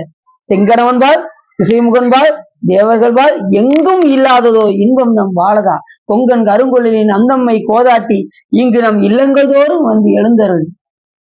செங்கமல பொற்பாதம் தந்தருளும் சேவகனை அங்கன் அரசை அடியார்களுக்கு ஆரமுதை நங்கள் பெருமானை பாடி நலம் திகழ பங்கைய பூங்குணல் வாய்ந்து ஆடையிலோர் எம்பாவாய் அப்படின்னாரு மாணிக்கவாசகர். இப்படி சொல்றாரு. திருவாசகம்லாம் தேனு ஏன் சும்மா சொன்னாங்க தேனுன்னு, அதை தேவை சாப்பிட சாப்பிட எவ்வளவு இனிமையா இருக்கும். அது போல திருவாசகத்தை பாட பாட பாட பாட இனிமையா இருக்கும். இந்த பாட்டை தொட்டாலும் தேனா இருந்தா எப்படி இருக்கும். அதனால திருவாசகம் என்னும் தேன். தேன் என்ன செய்யும், அதுல எந்த பொருளை போட்டாலும் கிடையவே கிடையாது. அது மாதிரி திருவாசகம் பாட பாட ஏன் தேன்னு சொன்னாங்க, பாட பாட பாட பாட நலம் திறந்து கொண்டே இருக்கும், நலம் கொடுத்து கொண்டே இருக்கும் திருவாசகம் பாட பாட. அதனாலதான் திருவாசகம் என்னும் தேன். அதான் அல்லல் பிறவி அறுப்பானே ஓடினாரு. அல்லல் பிறவினார். இந்த பிறவி என்ன சொன்னாரு, துன்பம் தான், இறக்குற வரைக்கும் துன்பம் தான், சந்தேகமே வேண்டாம். நீ என்னதான் நீங்க நினைச்சுப்பாங்க, எப்பேற்பட்ட கோடீஸ்வரர் இருந்தாலும் சரி, இன்ப துன்பம் மாறி மாறி வந்துகிட்டே தான் இருக்கும் இந்த பிறவியில. யாருமே சந்தோஷமா இருக்காங்கன்னு சொல்லுங்க பார்ப்போம். ஒரு கோடீஸ்வரரை கூப்பிட்டு வந்து நான் ரொம்ப சந்தோஷமா இருக்கேன்னு யாரையாவது சொல்லுங்க. இங்க அப்படி இருக்கவே முடியாது, வாய்ப்பே கிடையாது. அதனாலதான் ஞானிகள் எல்லாம் பிறவாமை வேண்டும் அப்படின்னு கேட்டாங்க. பிறப்பு வந்துட்டாலே என்ன உண்டு? இன்ப துன்பம் மாறி மாறி உண்டு. அதுல இருந்து தப்பிக்க ஒரே வழி என்ன செய்யணும் அப்படின்னா, சாமி திருவடியை பற்றி கொண்டு அடியார்களோடு இணங்கி வழிபாடு செய்து இங்கேயே இருந்தோம்னு வச்சுக்கோங்க, நமக்கு துன்பமே தெரியாது. துன்பம் வரும், ஆனா நமக்கு தெரியாது. வருவதும் தெரியாது, போவதும் தெரியாது. அடியார்களோடு இறங்கியிருந்தான். அடியார்களோடு இறங்கியிருந்தா நம்ம என்ன செய்வோம்? திருமலை போய் பாடிக்கிட்டு இருப்போம், உலகார பண்ணி போய் செஞ்சுக்கிட்டு இருப்போம். இப்படி இருந்தோம்னா சாமி நம்ம சும்மா விடுவாரா? வினையில இல்லாம ஆக்கிடுவார். பண்ணிய உலகில் பயின்ற பாவத்தை நன்னி நின்று அறுப்பது, அதனால இல்லாம பண்ணிடுவாரு சாமி. வினை என்பது ஒரு ஜடம், அதை நீக்கிறதுக்கு சிவபெருமானுக்கு ரொம்ப வேலையெல்லாம் கிடையாது. ஆனா எதுக்காக ஊட்டுறாரு அப்படின்னா, நமக்கு பக்குவம் வருவதற்காக வினை பயனை எடுத்து ஊட்டுகின்றார். எப்போ அதை நிப்பாட்டணும்னு யாருக்கு தெரியும்? சிவபெருமானுக்கு தெரியும். அது வரைக்கும் வினை பயனை எடுத்து ஊட்டிக்கிட்டே தான் இருப்பாங்க. அதனால நம்ம வாய்ப்பு உள்ள போதே நம்ம என்ன செய்யணும்? காற்றுள்ள போதே இறைவனை நாம் தூக்கிக் கொள்ள வேண்டும். இப்பிறவி தப்பிடில் எப்பிறவி வாய்த்தது ஈதோர் பிறவி நம் தமக்கு மதித்திருக்கும். அடுத்த வரையும் நீங்களே சொல்லிடணும். ஒரு வரைய தருவது நீங்களே அடுத்த வரையும் தெரியல. ஏன்னா எத்தனையோ சொற்பொழிவுல நம்ம சொல்லியிருக்கோம். அதனால இந்த பிறவிய காற்று உள்ள போதே, இந்த உயிருக்கு சுவாசமாக இருக்கக்கூடிய காற்று உள்ள போதே இறைவனை நன்றாக வழிபாடு செய்து வைக்க வேண்டும். எந்த நேரத்திலும் நமக்கு இறப்பு வரலாம், அடுத்த நொடி வரலாம், அதுக்கடுத்த நொடி வரலாம், அடுத்த வருஷம் வரலாம், அதுக்கடுத்த வருஷம் வரலாம், 100 வயசுலயும் வரலாம். எப்படியும் 100 வயசுக்கு மேல இங்க ஆண்டு ரொம்ப நாள்ல இங்க வசிக்கவும் முடியாது. ஏன்னா மனிதர்களுக்கு ஆண்டு எத்தனை வருஷம்? 100 வருஷம் தான். அதுவும் ரொம்ப கட்டுக்கோப்பா வச்சிருந்தால் 100 வயது, இல்லைன்னா 60, 50, 70. இப்ப அதுல இந்த சுகர் வந்ததுல தான் 60க்கு மேல யாருமே ரொம்ப கஷ்டமா இருக்கு. 60 தாண்டது, 60 வயசு தாண்டிட்டாங்கன்னா அவங்க திருவடியில போய் விழுந்துருங்க. 60 வயசு தாண்டியாச்சுன்னா உங்களுக்கு ரொம்ப கஷ்டம் இந்த உலகத்துல. எல்லாம் ஏன்னா நம்ம சாப்பிடுற உணவு அப்படி இருக்கு. விஷத்தை தான் சாப்பிடுறோம். 6 மாசத்துல விளைய வேண்டிய அரிசிய 2 மாசத்துலயும் மருந்து அடிச்சு விளைய வச்சு அதைத்தான் நம்ம சாப்பிடுறோம். அதனாலதான் இயற்கை உணவா சாப்பிடுங்கன்னு சொல்ற காரணம் வந்து, மக்கள் எல்லாம் ஏன் அந்த சாப்பாடு சாப்பிடாம இந்த கேப்பை இதெல்லாம் சாப்பிட சொல்றாங்கல்ல, என்ன காரணம் அப்படின்னா, நம்ம அந்த இதுல இருந்து விஷத்தை சாப்பிடாம இந்த மாதிரி மருந்து அடிச்சதெல்லாம் சாப்பிடாம இயற்கை உணவுகளா சாப்பிடுங்கன்னு சொல்ற காரணம் அதுதான். புரிஞ்சுச்சா? அதுலயும் நம்ம கேப்பை, கோதுமை இதெல்லாம் இயற்கையா விளையக்கூடிய, அதெல்லாம் அரிசி இது பண்ண முடியாது, அதுல மருந்து அடிக்க மாட்டாங்க, அது இயல்பா விளையறதுதான். அப்படி மருந்து அடிச்சா அது வந்து அதனுடைய தன்மையை இழந்துரும். எது இந்த கோதுமை மற்றதெல்லாம் இழந்துரும். அதனாலதான் கேப்பை இதெல்லாம் சாப்பிட சொல்றாங்க. பாருங்க, அது கூட அவங்க செய்த புண்ணியத்துக்கு தகுந்தவாறு தான் சாப்பாடு. சோறு இருக்கு பாருங்க, சோறுல கூட எழுதி வச்சிருக்குமா இவ்வளவு பருக்கை தான் நம்ம சாப்பிடணும்னு சொல்லி சாமி எழுதி வச்சிருப்பாங்க. அதுக்கு மேல பருக்கைய ஏற்கனவே உங்கள்கிட்ட சொல்லியிருக்கேன். ஐயா ஒரு ஃப்ரெண்டு ஒருத்தர் இருந்தார், வாங்க போவோம் அப்படின்னு சொல்லி ஆஸ்பத்திரி போனோம். அவரை சுகர் செக் பண்ணி பாருங்கன்னு சொன்னதும் அவர் சுகர் செக் பண்ணி பார்த்துருக்காங்க. 460. 460 நான் சோறை சாப்பிடவே முடியாது அப்படின்னாரு. நீங்க ஒண்ணு இனிமே சோறை பார்க்காதீங்க அப்படின்னாரா? சோறை இனிமே பார்த்துறாதீங்க, உங்களுக்கு அதுக்கும் இதுக்கும் உங்களுக்கும் ஒத்தே வராது. பேசாம கேப்ப, கூழு, கஞ்சி இதை குடிங்க, நீங்க தப்பிச்சிடலாம் அப்படின்னாங்க. அதுல இருந்து அவரு இப்பயும் அதான் சாப்பிட்டுட்டு இருக்காரு. அவருக்கு பருக்கையில முதற்கொண்டு சாமி எழுதி வச்சிருக்காரு, இவ்வளவுதான் சாப்பிட முடியும் அப்படின்னு. சோத்துக்குள் இருப்பான் கொக்கப்பன். சாமி எவ்வளவு இந்த வினை போகத்தை எவ்வளவு அனுபவிக்க முடியும் இருக்கோ அதுக்கு தகுந்த மாதிரி தான் நாம அனுபவிக்க முடியும். அதுக்கு மீறி ஒரு பருக்க கூட நம்மளால எப்படி அத்தனை அப்படியா சாப்பிடும் போதா? சரி, 32 காலம் அது பாருங்க, சாமி வச்சு வாங்குவாய், எல்லாம் கொடுப்பாரு சாமி. நல்லா தெரிஞ்சுக்கோங்க, எல்லாமே கொடுப்பாரு சாமி. அதை வந்து நல்லபடியா பயன்படுத்தணும்னு பிரச்சனை இல்லை. அதை தவறா பயன்படுத்தினா ஒண்ணு ஒண்ணா வாங்குவாரு. அவர் நினைக்காம எதை அனுபவிக்கிறோமோ அதை ஒண்ணு ஒண்ணா வாங்குவதே தெரியும். மறந்துட்டோமே அப்படின்னு அப்பதான் ஆகும். சாமி இங்க பாருங்க நல்லா கொடுப்பாரு. ஏதோ மறந்து சாப்பிடும்போது என்ன ஆயிரும்? சுகர் வந்து சாப்பிட முடியாம போயிடும். அடுத்து 32 பல்ல அடைக்கிறதுக்கு நல்லா கொடுத்துருப்பாரு. அவரை நினைச்சு சாமி எப்படிப்பட்ட பொருளை எனக்கு கொடுத்துருக்காரு, உன்னுடைய திருவிழால இதை அனுபவிக்கிறேன்னு அனுபவிச்சிட்டோம்னா ஒன்றும் ஆகாது, அவரை மறந்து சாப்பிட்டோன்னு வச்சுக்கோங்க, ஒவ்வொரு பல்லா கலரும். அப்பதான் தெரியும் ஐயோ இறைவனை மறந்து சாப்பிட்டது அப்படின்னு அப்பதான் அது அது எதெல்லாம் கொடுத்தாலும் ஒண்ணு ஒண்ணா வாங்குவாரு. அப்ப கடைசி எனக்கு பழைய உடம்பும் போயிடும். மாயில வச்சு வாங்குவார். உடம்பு இதுல இருந்து வருது, மாயில இருந்து நமக்கு உடம்ப கொடுத்து வச்சு வாங்குவாய் அப்படின்னு சொல்லி மாணிக்கவாசரே பாட்டு பாடுறாரு. இப்படி எல்லாமே சாமி என்ன செய்வாரு, அது கொடுத்த பொருளை இறைவனை நம்ம நினைத்து இருந்தோம்னா கடைசி வரைக்கும் எத்தனையோ பேர் 90 வயசு வரைக்கும் இருக்காங்க. 90 100 வயசு வரைக்கும் ஆடின்னு நிறைய பார்த்துருக்கேன். அவங்களாம் இறைவனை நினைந்து இருந்தால் கண்டிப்பாக ஆயுளும் கெட்டியா இருக்கும். ரெண்டாவது நல்ல தர்மம் செய்யணும். நல்லா தெரிஞ்சுக்கணும். யாரா இருந்தாலும் தர்மம் நல்லா செய்யுங்க. ஆயுள் கெட்டியா கூட்டிட்டு தர்மம் காக்கும். இறப்பு நடிகரெல்லாம் எது காக்கும்? மற்ற பிறருக்கு நீ செய்த உபகாரம் உங்களை காக்கும். தர்மம் செய்ய செய்ய செய்ய தர்மம் தலையாக்கும். சும்மாவா சொன்னாங்க? நீ செய்கின்ற அறநெறி அறம் செய்ய விரும்பினாலே கிடைக்கும். அப்ப செஞ்சா எவ்வளவு கிடைக்கும் நீங்களும் யோசிச்சு பாரு. அறம் செய்ய தர்மம் செய்ய செய்ய செய்ய செய்ய செய்ய ஒரு ஏதாவது ஒரு நோய் வந்திருந்தா கூட என்ன செஞ்சிடும், அது காப்பாத்தி அடுத்த நிலைக்கு கொடுக்கும். ஆயுளை கூட்டிக்கிட்டே கொண்டு போவோம். சரி, அப்படி இந்த நூல்களை பத்தி சொல்றாரு. ஐவருக்கு வணக்கம் சொல்றாரு. அது மாதிரி ஒரு நூல்கள்ல வானிடை மும்மலம் மாற்றினனே வார்சடை மேல் வரும் ஆற்றினனே அப்படின்னு இந்த மடக்காவே என்ன செஞ்சிருப்பாரா இந்த நூல்கள் எல்லாம் செய்திருக்கின்றார் இந்த மறைஞான சம்பந்தர். ஏற்கனவே மடக்குல ஞானசம்பந்த பெருமான் பாடியிருக்காரு. அவர் நிறைய நூல்கள்ல மடக்காக எல்லாம் பாடியிருக்காரு. அதே மாதிரி மறைஞான சம்பந்தரும் பாடியிருக்காரு. அதே மாதிரி இங்க நல்ல தெரிஞ்சுங்க, இது ரொம்ப முக்கியமான இடம். இந்த நூல்கள்ல என்னென்ன சொல்லப்பட்டிருக்குன்னு சொல்றாரு. இருவிழி சிவந்து கணற்பொறி தெரிப்ப எடுத்து ஊக கதையினுள் உருக்கி நரக வாயில் தன்னில் அரிகரி பொய்த்தாரை அல்லன செய்தார். நல்லா தெரியுங்க, நரக வாயில்ல தப்பு செஞ்சவங்க நரகத்துக்கு போவதும் நல்லா கவனம் வைக்காங்க. பேசுறீங்க ஒரே நிமிஷம். தப்பு செய்தவர்கள் நரக வாயில் நன்மையை அரிகரி பொய்த்தாரை, பொய் சொல்றவங்க அல்லன செய்தார், மற்றவங்களுக்கு தீங்கு செஞ்சவங்க கீழ்மை உரைத்தார், மற்றவங்களை பத்தி குறை கூறுபவர்கள் கீழ் உரைத்தாரை மன்றோரம் சொன்னாரை, மற்றவங்க குறை சொல்வது இல்லாத பொல்லாத சொல்வது அப்படிப்பட்டவர்களை, கொலையில் கொடியோரை கொலை புரிந்தவர்களை அதுல கொடியவரை நோக்கி இன்ன துன்னரும் தீவினை முன்னம் செய்தவர் யாரெல்லாம் முன் வினையில அப்படி செஞ்சிருக்காங்களோ அது நீர் என்று சொல்லி நீ இந்த வினையெல்லாம் செஞ்சிருக்கன்னு சொல்லியே அடிப்பானா யமதர்மன் சொல்றாரு. இப்படி நீர் என்று சொல்லனா கொடுமைகள் புரிவாராம் யமபடர்கள். நீ என்ன தப்பு செஞ்ச தெரியுமா அப்படின்னு சட்டையை பிடிச்சுக்கிட்டு நீ அடுத்தவங்களை புறம் கூறணில அதுக்காக தான் உனக்கு தன்னு சொல்லி எண்ணெய் சட்டிக்குள்ள உள்ளத்துக்கு போடுவாராம். எண்ணெய் புரிஞ்சு அதுக்கும் சாமி பாருங்க, கருணை பாருங்க. சாமி எப்படி கருணை புரிஞ்சுக்காராம், அதை அணுவிக்கிறதுக்கு தகுந்த மாதிரி உடம்பு கொடுப்பாராம். அதுக்கு யாதனா சரீரம். இப்ப இருக்கிறது பூத சரீரம். நமக்கு இருக்கு இந்த உடம்பு பூத சரீரம். இதை வச்சு நம்ம அங்க அனுபவிக்க முடியாது. யமலோகத்துல நம்ம அதை அனுபவிக்க முடியாது. யமலோகம்லாம் இருக்கான்னு இருக்கீங்களா?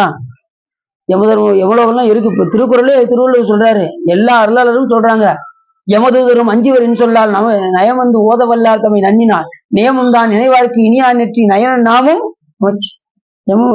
யமகணங்கள்லாம் உண்டு, எல்லாமே உண்டு. அந்த அனுபவிக்கும் போது என்ன உடம்புனா சாமி அதை கருணையோடு கொடுக்காரு.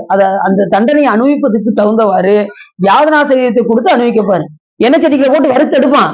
ஆனா நமக்கு அழிய மாட்டோம். நம்ம உடம்பு உயிர் போகாது, உயிர் அப்படியேதான் இருக்கும். ஆனா அந்த இதை உணர்வோம். நம்ம கொடுக்கக்கூடிய தண்டனையை சொல்லி அடிப்பானா. ஒவ்வொரு நீ என்ன தப்பு செஞ்சிருக்கன்னு சொல்லி என்ன செய்வாராம், யமபடர்கள் நம்மளை கொண்டு போய் வதைப்பார்களாம். சொல்றாரு, முன்னம் செய்தவர் அல்லீரோ, இன்னென்ன தவறுலாம் நீ செய்தவர் அல்லீரோ என்று நீர் என்று சொல்லனா கொடுமைகள் புரிவாராம் யமபடர்கள். அப்படிப்பட்ட இதெல்லாம் இந்த நூல்கள்ல வருகின்றது என்று மறைஞான சம்பந்தர் சொல்றாரு. அக்காலத்து நரக வேதனை யமதண்டனை குறித்த அச்சமே மக்களுடைய ஒழுக்க உணர்வு அப்படிலாம் இருந்ததுனாலதான் மக்களிட அந்த காலத்துல எல்லாம் ஒழுக்க உணர்வுகள் இருந்தது. இப்ப அதை சொல்லி வளர்க்காதனால யாரும் எவனை பத்தி யாரும் கவலைப்பட மாட்டேங்கிறாங்க. அப்படித்தானே? அப்படியா எவன்ல யாருங்க அப்படின்னு கேட்கலாம். அவங்க ஆயிப்போச்சு. சரி, இது சைவ நூலுக்கே உரியது. சிவ புண்ணியங்களை செப்புவது எனினும் யாவருக்கும் ஒப்பக்கூடியதாக விளங்குகிறது. மானுட பிறவி எய்த யாவரும் கடைபிடித்து ஒழுக வேண்டிய நெறிகளை நீதிகளை நன்கு பாகுபடுத்தி பகுவது இந்த பணு. மனிதர் இப்படிதான் வாழணும். நம்ம அதுலயும் முக்கியமா நம்ம சைவர்கள் இப்படிதான் இருக்கணும், இப்படிதான் சிவபுண்ணியம் பண்ணணும் அப்படின்னு சொல்லக்கூடிய ஒரு நூல். இந்த நூல் நீங்க தெரிஞ்சுக்கிட்டீங்கன்னா எப்படி நீங்க சிவ தர்மம் செய்யணுங்கிறது உங்களுக்கு தெரிஞ்சிடும். இனிமே நீங்க ரொம்ப கவனமா இருக்கணும். இனிமே இந்த நூல்களை தெரிஞ்சாச்சுன்னு வச்சுக்கோங்களேன், ஆனா புண்ணியம் பன்மடங்காக பெரியும். அது மாதிரி பாவம் செய்தாலும் எப்படி புண்ணியத்தை அனுபவிக்கிறோமோ அது மாதிரி பாவம் செய்யறதுக்கும் நம்ம பயப்படணும். அந்த அளவுக்கு இந்த நூல் சிறப்புடைய நூல். அதை நம்ம கொஞ்சம் கொஞ்சமா தெரிஞ்சுக்கலாம். அதனால பயப்பட வேண்டாம். எல்லாரும் நரகமா அப்படிலாம் என்ன செய்ய வேண்டாம். எல்லாத்துக்கும் நமக்கு சாமி இருக்காரு. எல்லாம் அவரை போய் என்ன செஞ்சிட வேண்டியது, இம்மையே உன்னை சிக்கனை பிடித்தே எங்கிருந்து அழுதின்னு சிவருமனை போய் பட்டியாச்சுன்னா அவர் எவனையும் எட்டி உதைச்சாடு. நம்ம ஆளு எவனையும் எட்டி உதைச்சாரு நம்மளை காப்பாற்ற மாட்டாரா? கண்டிப்பா காப்பாற்ற. நம்ம தப்பு செய்யாம இருக்கிறதுக்கு தான் இந்த நூல். புரியுது அவங்களுக்கு? அடியார்கள்லாம் நம்ம என்ன செய்யக்கூடாது, தவறு செய்யக்கூடாது என்பதற்காக சிவ தர்மோத்தரம் என்கின்ற நூல். சிவ தர்மோத்தரம் என்ன சொன்னேன்? அகத்தியமா முனிவர் வினவ கேள்வி கேட்க முருகப்பெருமான் அதற்கு உத்தரம்னா விடை கூறிய நூலாக விளங்குவதால் இதற்கு சிவ தர்மோத்தரம். எதை பத்தி கேட்டாரு? சிவ தர்மங்களை பற்றி கேட்டதனால் அதற்கு விடை கூறிய காரணத்தினால் சிவ தர்மோ உத்தரம் என்று பெயர். அதை சேர்ந்து சொல்லும்போது சிவ தர்மோத்தரம் என்று இந்த நூலுக்கு பெயராக ஆகியது அப்படின்னு சொல்லி, நரக துன்பங்கள் போல்வன இக்கால கொள்கைக்கு ஏற்புடையனவோ என்று இந்நூல் சென்ற ஆண்டு வரை சோழ நாட்டில் வாழ்ந்த மக்கள் யாவரும் விரும்பி பயிலப்பெற்றது. இதுக்கு முன்னாடி சோழ நாட்டுல இது அதிகமாக இது முக்கியமா வைதிக வீடுகள்ல இந்த நூல் அதிகமா இருக்குமா. ஏன்னா இதை கடைபிடிக்க வேண்டும் என்பதற்காக இந்த நூல்கள்லாம் சைவர்களுடைய ஒவ்வொரு வீட்லையுமே இந்த சிவதர்மோத்தரம் இருக்க வேண்டிய நூல் என்று இந்த இடத்துல முடிக்கிறார். யாருடைய கதையை பார்த்தோம்? மறைஞான சம்பந்தர். இது யாருக்கு சொன்னது? முருகப்பெருமான் அகத்திய மாமுனிவருக்கு சொன்ன அந்த ஆகமத்து விஷயத்த உப ஆகமம் பேரு. சாமியை அருளியது 28 ஆகமங்கள். முருகப்பெருமான் சொன்னது உப ஆகமம். அதுக்கு இன்னென்ன இது அப்படின்னு சொல்லி அந்த சிவ தர்மங்களுக்கு என்ன விடை அப்படின்னு சொல்லி அவர் வினாவ முருகப்பெருமான் விடையாக சொன்னது. எப்படி சொன்னாரு? ஏற்கனவே தாய் தந்தையார் மடியில் இருந்து முருகப்பெருமான் கேட்ட காரணத்தினால் அதை அப்படியே வாங்கி கொண்டு யார்கிட்ட வந்து சொல்றாரு? அகத்திய மாமுனிவர்கிட்ட சொல்றாரு. அதுதான் முருகப்பெருமான் உபதேசித்தது இந்த நூல். அவ்வளவு முக்கியமான ஒரு நூல். எல்லார் வீட்லயுமே இது இருக்கணும். வாய்ப்பு இருந்தா இந்த நூலை நம்ம இது திருநெல்வேலியில இருக்கு, வாய்ப்பு இருந்தா அதை வாங்கி எல்லாருக்கும் கொடுப்பதற்கு உண்டான முயற்சிகளை நம்ம எடுப்போம். அதுவே இந்த நூல்களையும் நம்ம தொடர்ந்து நம்ம பார்ப்போம் என்று சொல்லி இதுகாரும் உள்ளம் நிறைந்து உவகை சிறந்து இந்த சிவ தர்மோத்தரத்தை நீங்க கேட்டதுனால் உங்களுடைய வல்வினை கரைந்து திருவருள் உரையும் என்று சொல்லி திருப்புகழ் பாடி அடியேன் உரையை நிறைவு செய்கின்றேன். வரியார் தருங்கண் மடமாத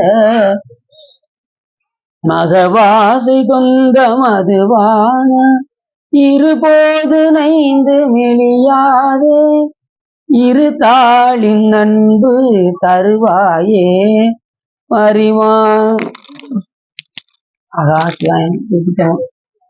முத்தை தரு பக்தி திருநகை அத்திக்கிரை சக்தி சரவண முக்திக்கொரு வித்துக்கொரு வரையன போதும் முக்கட்பரமட்கு சுருதியும் முற்பட்டது கற்பித்திருவரு 30 முவர்க்க தமரரும் அடிவேன 10 தலை தத்த கணைதோடு ஒற்றைக்கிரி மத்தை பொறுதொரு வட்டப்பகல் வட்டத்திகிரியில் இரவாக பத்தற்கிரதத்தை கடவிய வச்சை புயல் மெச்ச தகுபொருள் வஷ்யத்தொடு ரச்சி தருவதும் ஒரு நாடே தித்தித்தைய ஒத்த பரிபுற நித்தம்பதம் வைத்து பயிரவி திக்கொட்க நடிக்க கழுகொடு கழுதாட திக்கு பரியட்ட பயிரவு தொக்கு தொகு தொக்கு தொகு தொகு சித்த பவிரிக்கு திரிகடகை என போத கொத்து பர கொட்ட களமிசை குக்கு குகு குக்கு குகு குகு குத்தி புதை புக்கு பிடி என முது கூகை கொட்புற்றன பற்ற உணரை வெட்டி பலியிட்டு குலகிரி குத்து கொடபொத்த பொறவள பெருமாளே கைலாய பரம்பரையில் சிவஞான போத நெறி காட்டும் என்னை பயில்வாயும் மெய்கண்டான் சந்ததிக்கோர் மெய்ஞான வானுவாகி புயலாரும் ஒளியில் திருவாவூடுதறிவாள் குரு நமச்சிவாய தேவன் சைலாதி மரபுடையோன் திருமரபு நீடூழி தலைமாதோ வான்முகில் வளாதிவிகம் அடிவளம் துறக்க மன்னன் போன்முறை அரசு செய்க குறைவில்லாதீர்களாக நான்மறை அறங்கள் உங்க நற்றவும் எளிமல்க மேன்முகள் சைவ நீதி விளங்குக உலகமெல்லாம் ஆறு தடந்தோல் வாழ்க அருமுக வாழ்க வெற்பை கோரசை தனிவேல் வாழ்க குக்குடம் வாழ்க செவ்வேல் ஏரி மஞ்சை வாழ்க யானைதன் அணங்கும் வாழ்க மாறில்லா வள்ளி வாழ்க வாழ்க சீர் அடியாரெல்லாம் வாழ்க சீர் அடியாரெல்லாம் வாழ்க சீர் அடியாரெல்லாம் பார்வதி பதையே சிவனையை போற்றி சிவேல் முருகனுக்கு சிற்றம்பலம் தில்லையம்பலம் பொன்னம்பலம் அருணாச்சலம் ஏகாம்பரம் ராமச்சந்திர